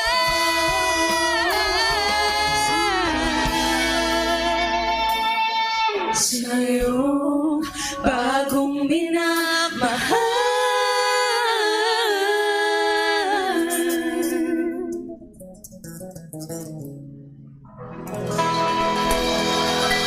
Mahal ka ng mahal ko by Regine Talk. Sa mga mahal naton dira nga magapadala sa ilang mga kasaysayan, liyog na lang i-email ninyo ina sa bombo_iloilo@bomboradio.info or sulaton and then you send. Sa kahapon lamang program, DYFM, Bombo Radio Iloilo, Sky City Tower, Maple Street, Iloilo City. Umpisahan ta ang pag-enjoy sa mga stories nga atong nabaton. Unagid ang sulat diri ni Inday S. Sanggimaras. Dear Tita Regine.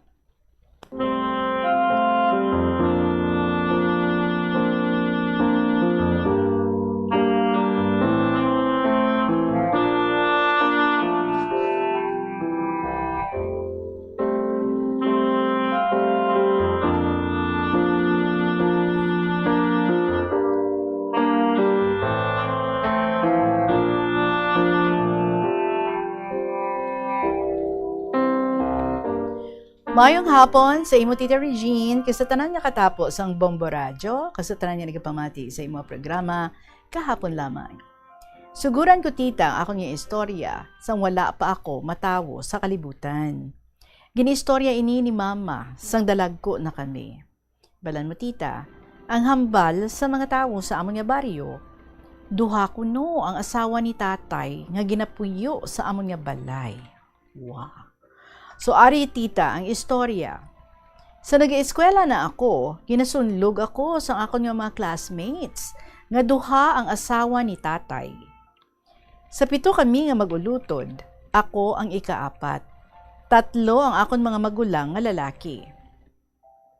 Sa matubuan na ako sang buot, may timbang kami nga babayi, nga nagabulig kay tatay sang iya nga mga ulubrahon sa punot, sa baybay, kag amuman sa bukid. Ang amon timbang, pangayaw. Nakalambot sa amon baryo, kay may paryente sila. Nagapangita sila sang obra. Duha sila ka mag-utod, tawgon ta lang kay Eda, kag si Dada. Nakaobra gid man sila, pero hindi sila makasaho, kay istrikta kag istrikto ang ila amo.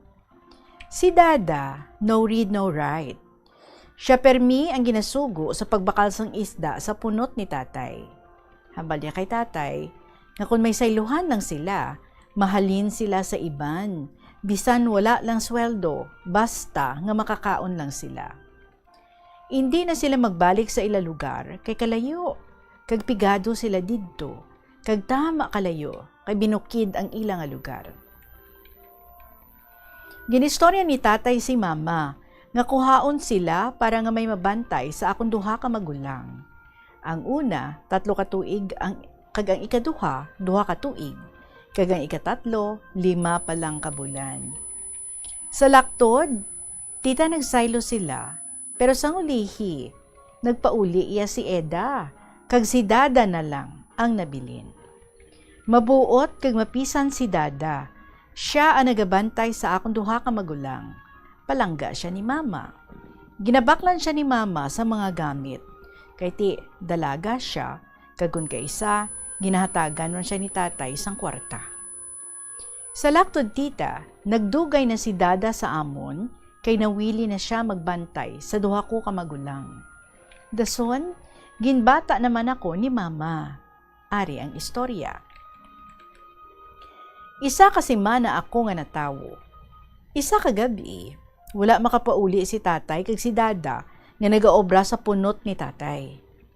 Nabalaka si mama, basi ko nagkalalumos sila. Ginbilin niya ako kay Lola, kay ginapas sila. Mga 1 kilometro ang kalayuon sang baybay. Pag-abot ni mama, iya nakita nga nagatulog si tatay kag si Dada sa kamalig. Wala sila makabatsyag. Ginsaka ni mama, kaginsakyan si tatay. Ginsumbag kaginkagat si tatay, bisan diin lang matupa. Sus tita, hindi si tatay makabangon, kay ginasakyan siya ni mama. Hambal ni tatay, husto na, mabughat ka. Hambal ni mama, patay kun patay. Nabatyaga ni mama nga madamo ang mga dugo ang nagagwa sa iya. Pero tita, wala gid ni mama pagtanduga si Dada. Ginabalan niya si Dada, buwas, tatapon mo ang 3 ka bata, kay malayas ako. Paglakat ni mama, ginsunod siya ni tatay. Hambal ni tatay, hindi na siya magliwat.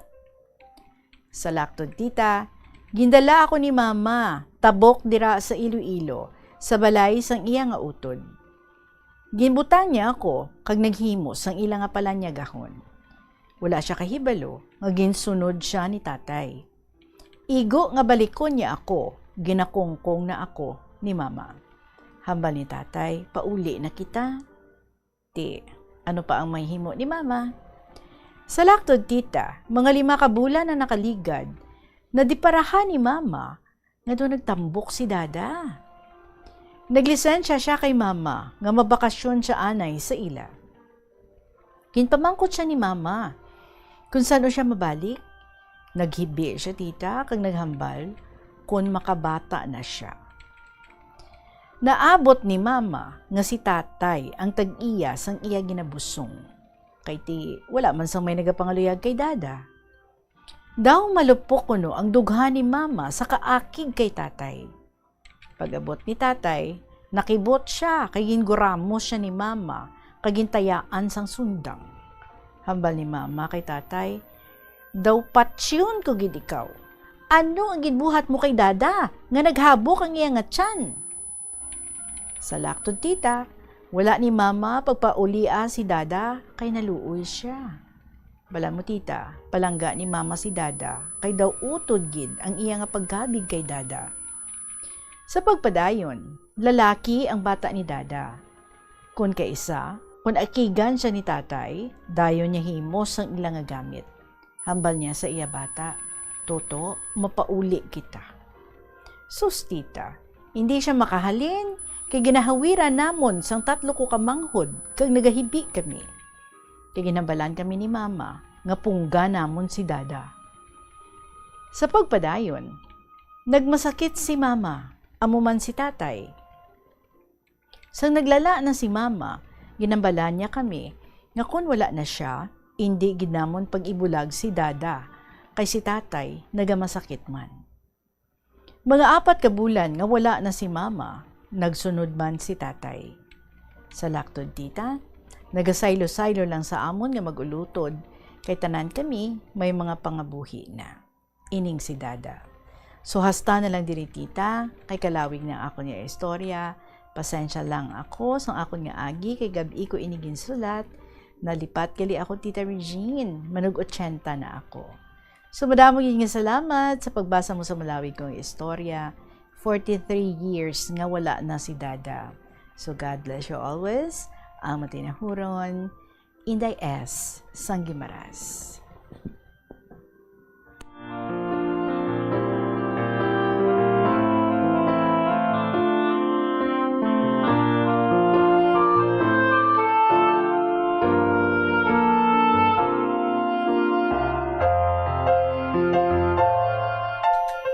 Siguro naluoy si mama nyo, no? Kay Dada. Kay you said no read, no write. So, basi feeling ni mama mo nga bintahaan gid siya sang inyo nga father.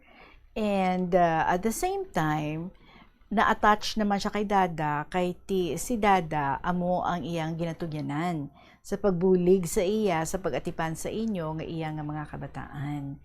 So, ang iya nga kalain sang buot, mas didto niyang ginapaupok sa inyo nga tatay. Kay feeling niya, no, nga mas nangin makaluluoy si Dada because nga ginbiktima sang inyo nga father. I do not know, no, nga for that reason, gidman, kun nga ang ati nagsugot siya, nga ara gihapon dira si Dada, so samtang nga nagabusong si Dada, ara man siya, kag ara man ang inyo nga father. We do not know kung ano gid man ang setup, kung bala padayon man ang relasyon nila sang inyo nga amay, or nagpabilin lang dira si Dada bangod nga hindi man siya luyag nga i-let go sang inyo nga mother. Kag basi kung may agreement man sila sang inyo nga mother nga ti dira lang siya sa gihapon so that mas mabuligan siya kag makita kag mabuligan sa pagpadako sang iya nga anak nga ang tatay amo man na ang inyo nga tatay. At the same time, luyag man siya siguro, no, nga iprotektahan sang inyo nga mama kag you said nga do utod na gid ang iya nga pagkabig sa sinisakay Dada. So bali mas nakita niya siguro, no, nga si Dada ang mas nangin biktima kaysa nga siya, no, ang nagarit-garit sa inyo nga tatay. Actually, hindi kita sigurado, but who knows, base among man sina, no? And sa bahin ni Dada, we cannot judge. Kaya sometimes, why man kita kabalo kung what was left nga mga options sa isa ka tao nga ang nahimo niya ang amo sina nga desisyon sa iya nga kabuhi. But, siguro may purpose man because mas una nga nagkaladula ang inyo nga mga ginikanan, so sang nadula ang inyo nga mother, ara pa si Dada, kay nagbilin gid siya nga dapat hindi nyo pag-let go si Dada. Kay ti ang iya nga husband, ang inyo nga father, nagamasakit man. So meaning, assured siya nga there is somebody aside sa inyo nga mas matured kag mas maka-take care sa inyo nga father. So, diri natin makita, no? Wala iya sang kalain sa buot ang inyo nga mother sa kay Dada. And even ginhabilin niya pa kamo sa kay Dada. And sang nadula na ang inyong nga father, bale kamo kay ginbilinan kamo nga hindi nyo gid pagpabayaan si Dada kag dapat ulop danay gid kamo. So even sa nagpangabuhi na kamo, nagasaylo-saylo na lang si Dada sa inyo. And that is because ginakabig nyo naman siya nga isa ka ginikanan. And of course, may utod kamo sa iya. So sang wala na mga ginikanan nyo, you remained to be a family. Thank you so much, kids, sa imo Inday S. Ang Gimaras, kung sa kaisa hindi natin mafatom ang dalagan sa mga hitabo sa aton nga kabuhi, but sa katapusan gari, no, dira mas nagasanag, kag mas nagaklaro ang tanan. Salamat sa liwat sa imong pag-share diri sa kahapon lamang sa sining hapon nga imong istorya nga ginpalabot diri sa KLP. Oras natin, it's 2:29. Magapanumbalik kita with more stories para sa inyo sa gihapon. Kaupo din niyo si Tita Regine and this is KLP. Magabalik kita. Your traditional public market with the touch of Las Walados, ang isa ka lugar nga gintukod sa tion kag sa kasagsagan sa COVID-19 pandemic. nga may tinutuyo nga maghatag sa imo sang safe marketing experience. Subong nga ang COVID-19 hindi nagidman dako nga pamahog kag nagapakadto na kita sa next normal. Rest assured nga ang Farmers Bazaar will further evolve agud yung magpadayon sa paghatag sa inyo sing satisfying marketing experience. The Farmers Bazaar. Sa lower level, tara na pahamtang ang fish, poultry, kag meat section para naman sa inyo mga kinahanglanon nga prutas, utan kag iban pa, magbisita sa upper level, pinaagi sa paggamit sa hagdanan o kon sa pagkadto direkta sa parking lot. The Farmers Bazaar, your traditional public market with a touch of Plazuela Dos. Kabombo, yari ang pwede mong himuon agud makakinot kita sa paggamit sang enerhiya. Kabombo nga motorista, paano ka bala mag-apply sang preno o kon brake kung nagamaneho? Likawan ang golpeada nga pag-accelerate kag pagpreno. Story sa sining hapon nagikan sa kay Gemini sang Gimaraz. And salamat gid sa mga pictures nga mga ginapid this afternoon. Actually ang iya nga request supposedly kagapon natin basahon, but sad to say after na sang program natin yesterday nabato ng iya nga sulat. So kabay ara kasi gihapon dira ang nagapamati. Pasensya gid, but salamat gid sa imong gipagpadala diri sang kasaysayan Gemini sang Gimaraz. Dear Tita Regine.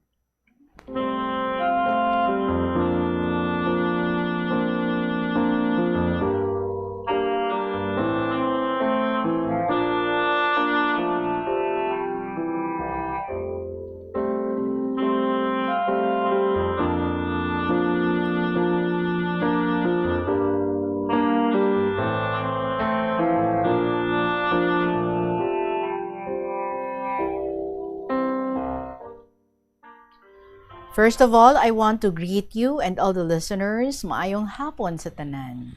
Tawag lang ako sa pangalan, Gemini. Hindi ini ang unang pagsulat ko sa imong bantog nga programa. I had participated mga few years ago. Umpisahan ko nga akong nga kasaysayan, tita. Masaling ko nga akong nga kabuhi, hindi madali. I was 16 when I got pregnant. Yes, tita, disgrasyada ako. Na in love sa tama ka bata nga edad.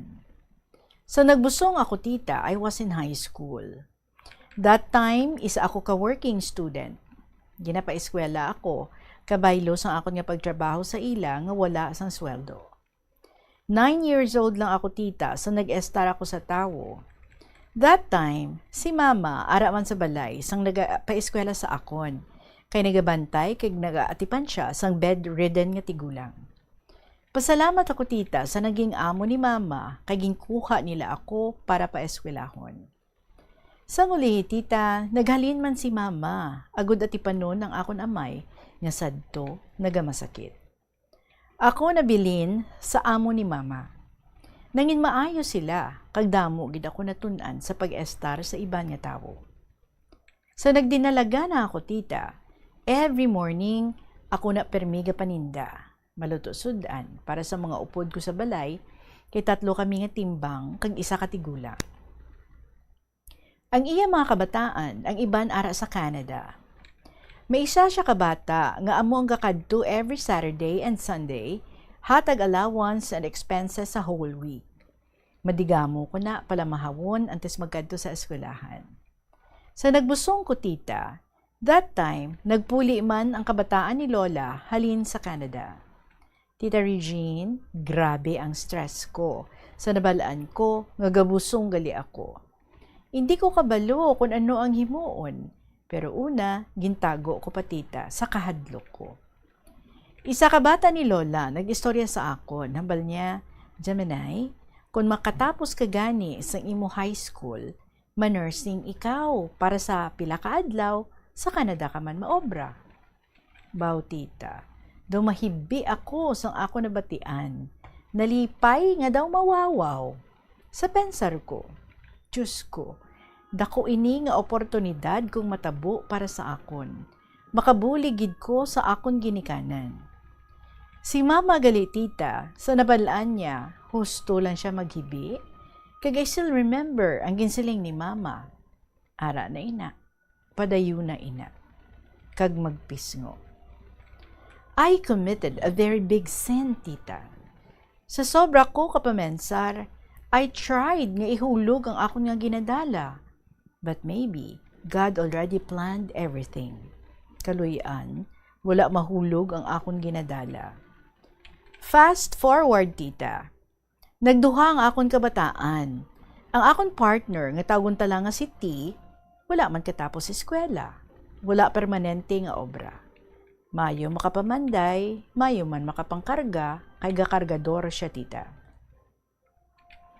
Sa sobra kakapigaduhon, kisa mga tanom nga mais ang iban sa ila kaingin, ginakuha ni T, agud kami may kaunon. Saging, kamote, o kung tambo nga utan lang ang isulod mo sa imot tiyan para hindi lang kami kabatsa gutom. Ang bugas, kisa natigana ko na sa akong duha ka mga kabataan. Ilugaw ko na, tita, para may kaunon sila. Naubra ko na, nagapangtanom ko na mga dahon kamote, kag kung ano pa nga pwede matanom sa likod sang balay. Gahibi ako, tita, makita ko ang akong duha ka kabataan. Hambal ko sa kaugalingon ko, bahala na dapat makapangita gid ko obra. Nangita ko labadahan, tita, 200 pesos nga suhol sa halos isa ka adlaw nga lalabhan. Sakit sa likod, tita, pero no choice. Kung wala labada, gaobra ko sa merkado. Bulig-baligya isda kung Domingo. Sa iban nga adlaw, sa ulutanon man or kisa, schedule bulante, upod man sa bulante. Isa ka adlaw, tita. Nag-offer ang magulang ko sang obra, sulod balay, pero schedule lang. Mga 2 times a week lang, tita. Kaya na-admit siya sa hospital. Buslan ko siya temporaryo. Nanamian ang amo sa magulang ko, tita. Instead nga magulang ko, ako na lang kuno ang iya kuhaon. Hambal ko, basi akigan ako ni Manang, tita, kay ti iya ni obra. Temporaryo lang ako diri sa imo. Sige lang, siling niya, kay ako lang mahambal sa magulang mo, nga ikaw na lang ang akon kuhaon, kay bataon ka pa, kag mapagsik sa mga ulubrahon. Pero that time, tita, sige pa Japon akon ubra sa merkado. Naghambal si Tita B. Sila niya, hindi ka na lang mag-ubra sa merkado. Pangitaan tala na lang ka sang iban pa nga mga balay para nga obrahan mo. Pasalamat kida ko, tita, kidako-dako man gawa ang sweldo ikumpara sa merkado. Sa sige-sige ko nga obra, tita, ang whole week ko wala na gid bakante. Kisa may masunggod na ang isa kay gusto niya 2 times a week man ko sa iya. Bale, everyday schedule nga balay ang akong ginalimpyuhan kag ubrahan. Kakalabuot pa ko sa Santa Cruz sa Arevalo every Friday, tita. Ginagaan lang ko na nila plete. Pagabot ko na, kisa sa ilabalay wala tawo. Tapos bayaan ko na ilabalay wala Japon tawo. Akong suhol ara lang sa lamesa. Balaan ko naman ang akon nga obligasyon.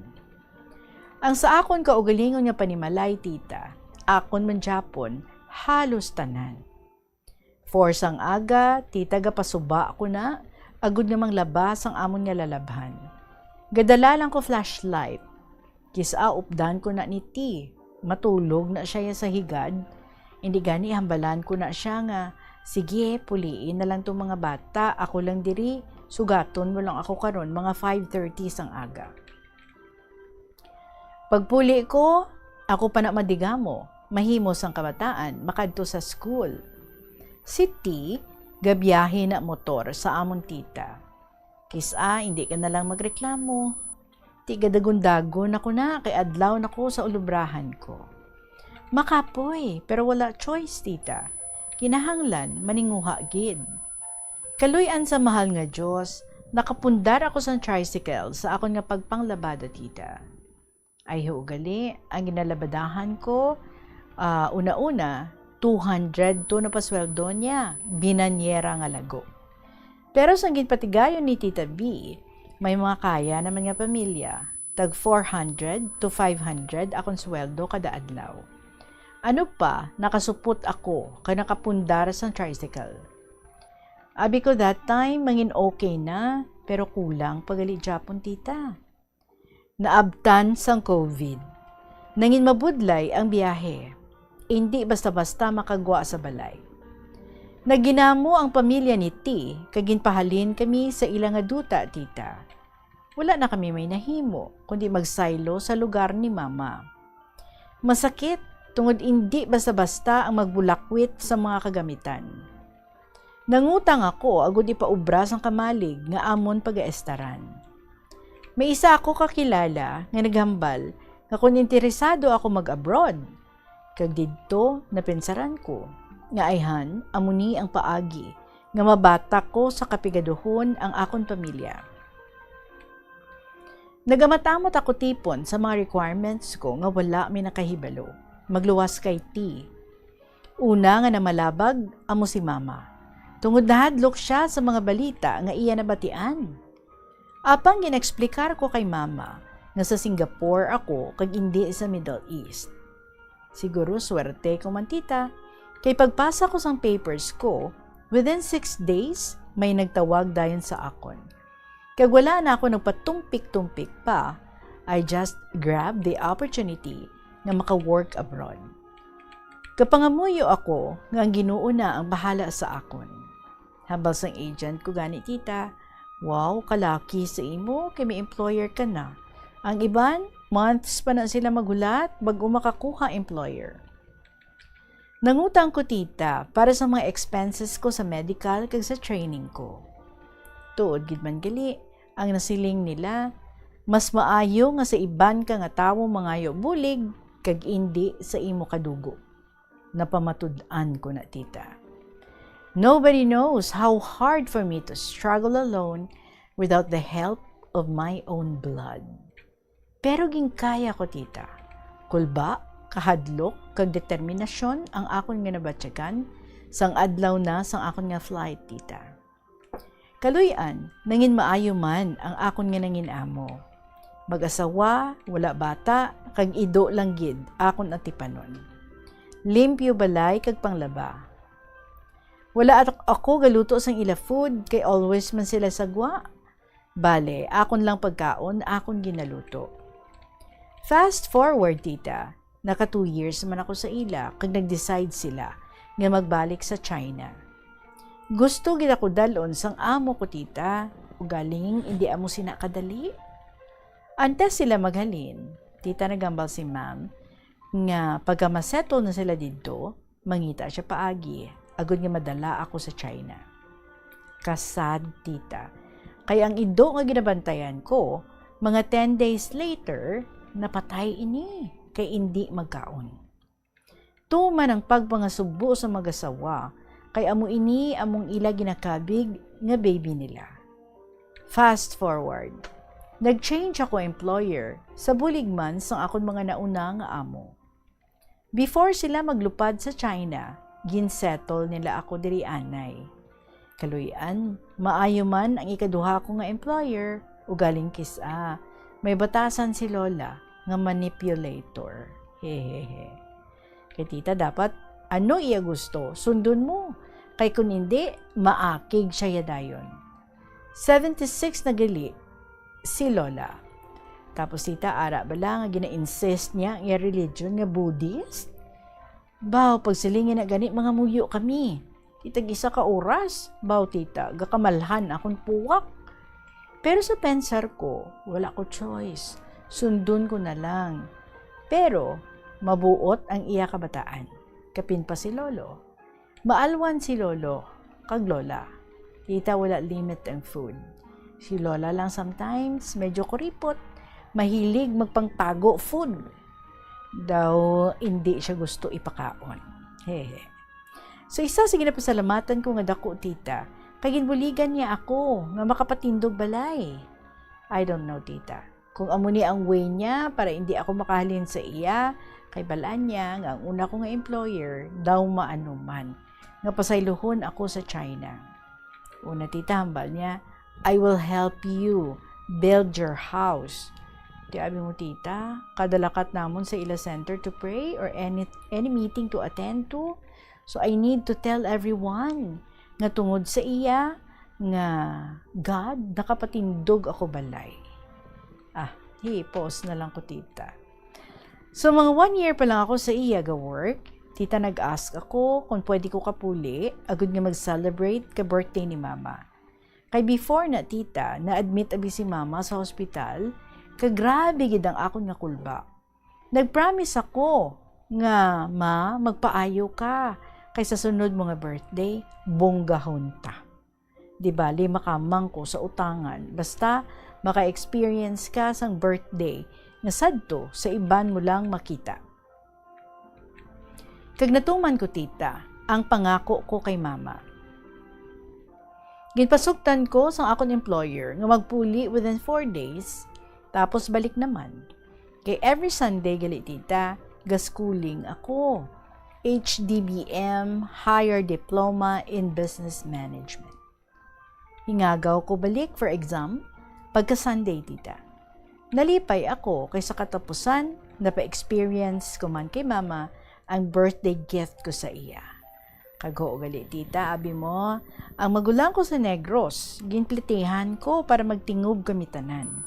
Hambal ko, hindi ka mumugkabalaka sa gasto, sa lumon ko na tanan, presensya nyo lang para sa aton iloy. Abaw, tita, mga lalaki, kung mga magulang, wala na ginadto kay rason nila.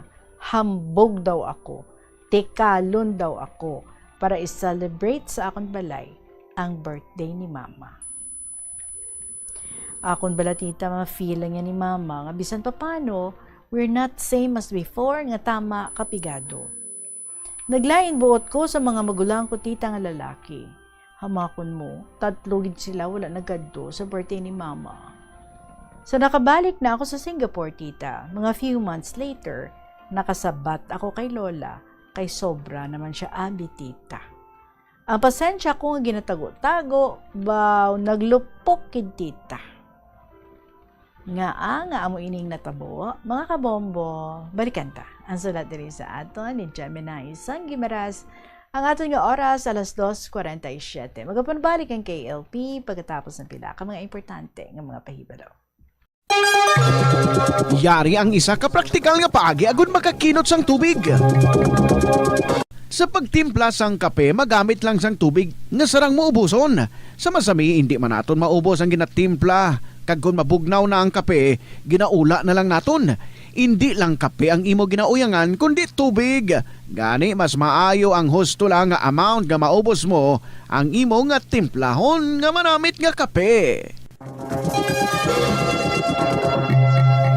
Ini nga pahanumdom ginadulong sa inyo sang Flow Water Resources Incorporated, watering the seeds of progress.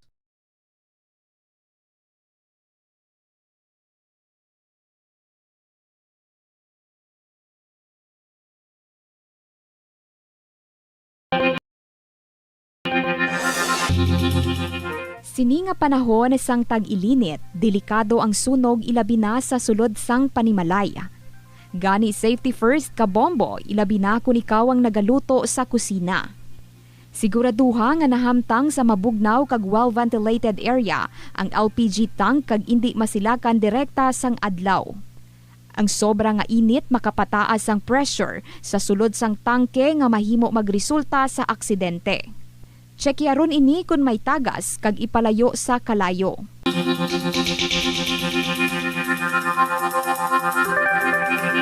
2:48 ang ato nga oras pa din yununta ang salat ni Gemini Sang Gimaras. So actually, Tita Regine, 3 helpers kami diri sa balay. 3 kami. Mayo na bala, tita. Nga sala sa isa ka helper, ibasol niya sa akon without knowing what I've done. Tapos harap pa kami na tita sa restaurant, sa ginakigan niya ako. Pero sa restaurant, why ko nagsabat sa iya, tita? Sang ginaakigan niya ko, kaya hindi man ko gusto nga mag-iskandalo. Pagkaaga, ginpatawag kami nga 3 nga kabulig, kag she was trying to explain what happened that day. Kag gina-explain ko man ang akon nga side, but she never accepted it.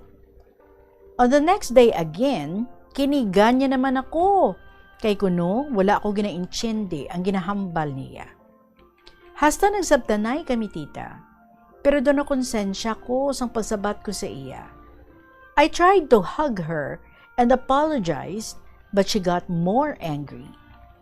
Then she shouted at me, "Don't talk to me anymore." Humble ko, ma'am. If you do this to me every day, it's better that you send me home or send me back to the agency. No, no, ang sabat ni Lola. How about the money? Sabat ko si Lola. Then send me to jail, ma'am. Tita, in the first place, siya nag-offer sang bulig. Sino man ako, nga hindi magbaton. I respect her that much, but I never thought na she will use that money to control me more.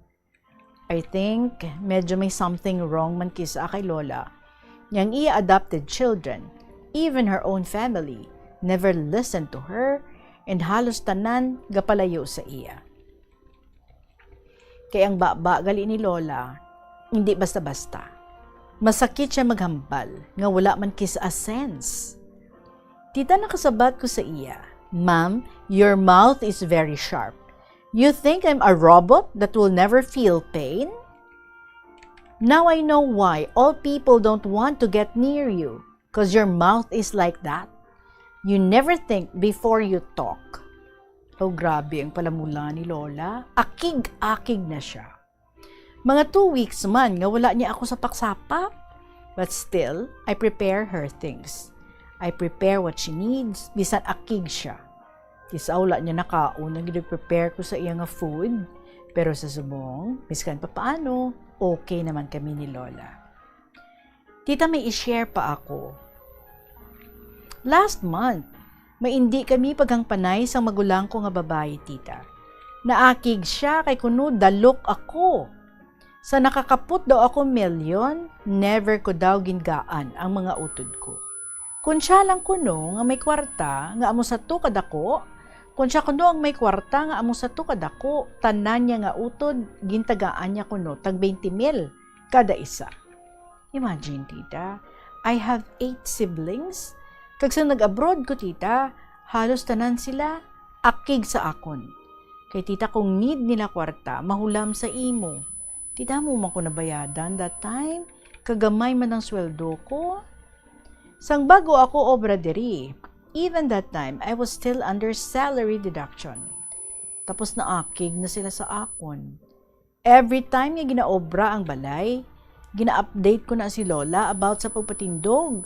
Kag sa subong nga panahon, hindi basta-basta magpaobra. Ginapa-Diyos ko na lang ang tanan, tita. I worked and sacrificed here para sa buwas damlag sang kabataan ko. May tagsa-tagsa na kami nga pamilya. Kung tani, magapaninguha na lang ang isa kag isa, hindi nga ikaw pa mismo nga kadugo ang magabutong paidalom sang imo man lang nga kadugo. So hasta na lang diri, Tita Regine, madamo nga salamat, ang tagpasakop, Gemini, Sanggimaras.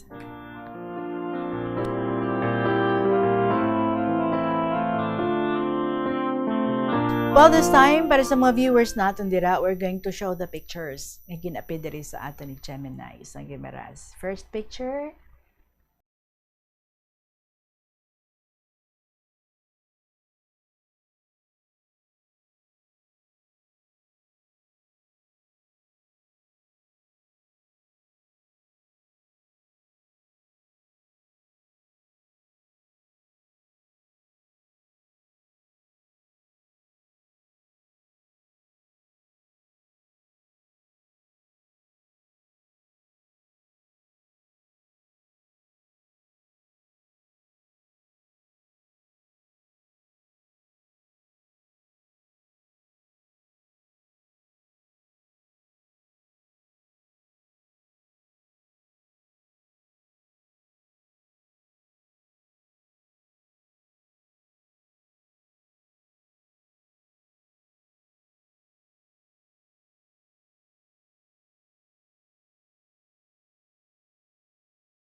Sa mga iban pa dira nga magapadala sa mga pictures nga i-upload diri para sa ilang istorya so that makilala man naton sila, ang mga events nga managkalatabo sa ilang kabuhi, ang mga ginapang mention nila sa ilang stories, palihog lang ha.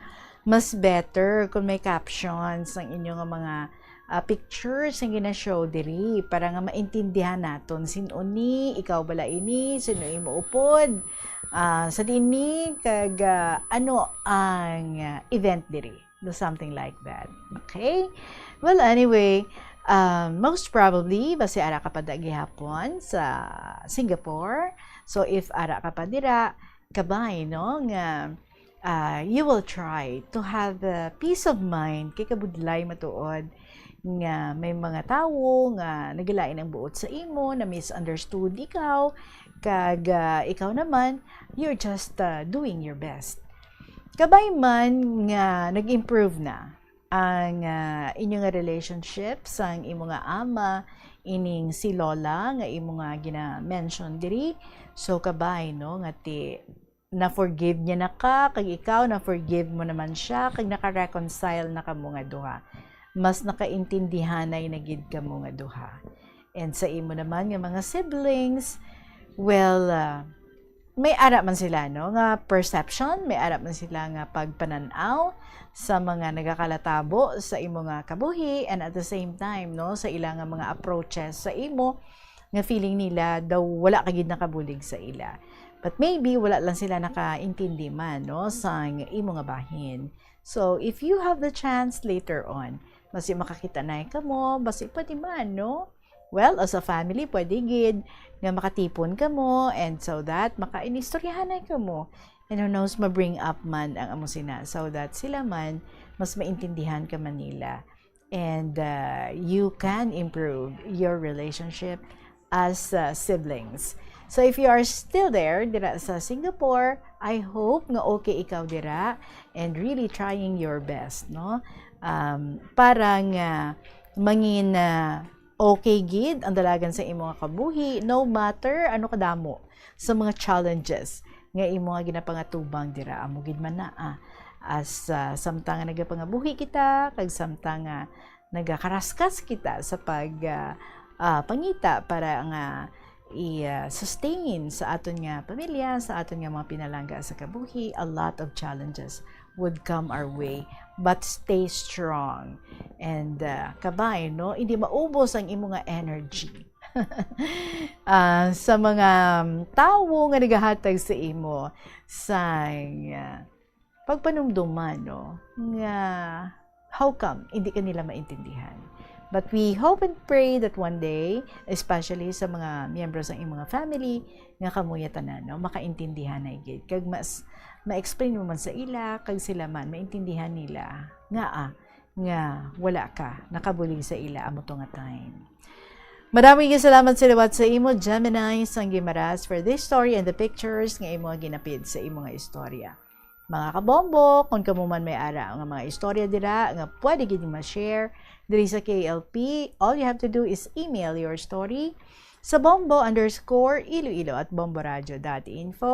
Pwede gid nga sa gihapon sulaton ang mga kasaysayan and then ipadala nyo lang or kamo na mismo ang magdulong diri sa istasyon sa Bombo. Ari kita diri located sa Sky City Tower sa Mapa Street, Iloilo City. Magasunod na ang mga dramas nga inyo man nga ginahulat-ulat every afternoon after sa KLP. It's Toyang Ermitanya, pagasundan sa Provincial Jail, and then ang Dear Diary. I'll see you next time. Maraming salamat sa inyo. Sa gihapon, inyong alagad si Tita Regine reminding Nanay Flores sa Santa Barbara. I'll be seeing you this Saturday. Kadto ka diha, paupod ka sa mga bata mo or sa mga apo mo para makaistoryahanay kita. Or if you cannot make it, pwede ka kapadala sa imong contact number para nga pwede kita nga maka-video call sa imo. Maraming salamat sa inyo. Sa gihapon, inyong alagad si Tita Regine para sa kahapon lamang program. Good afternoon and God bless.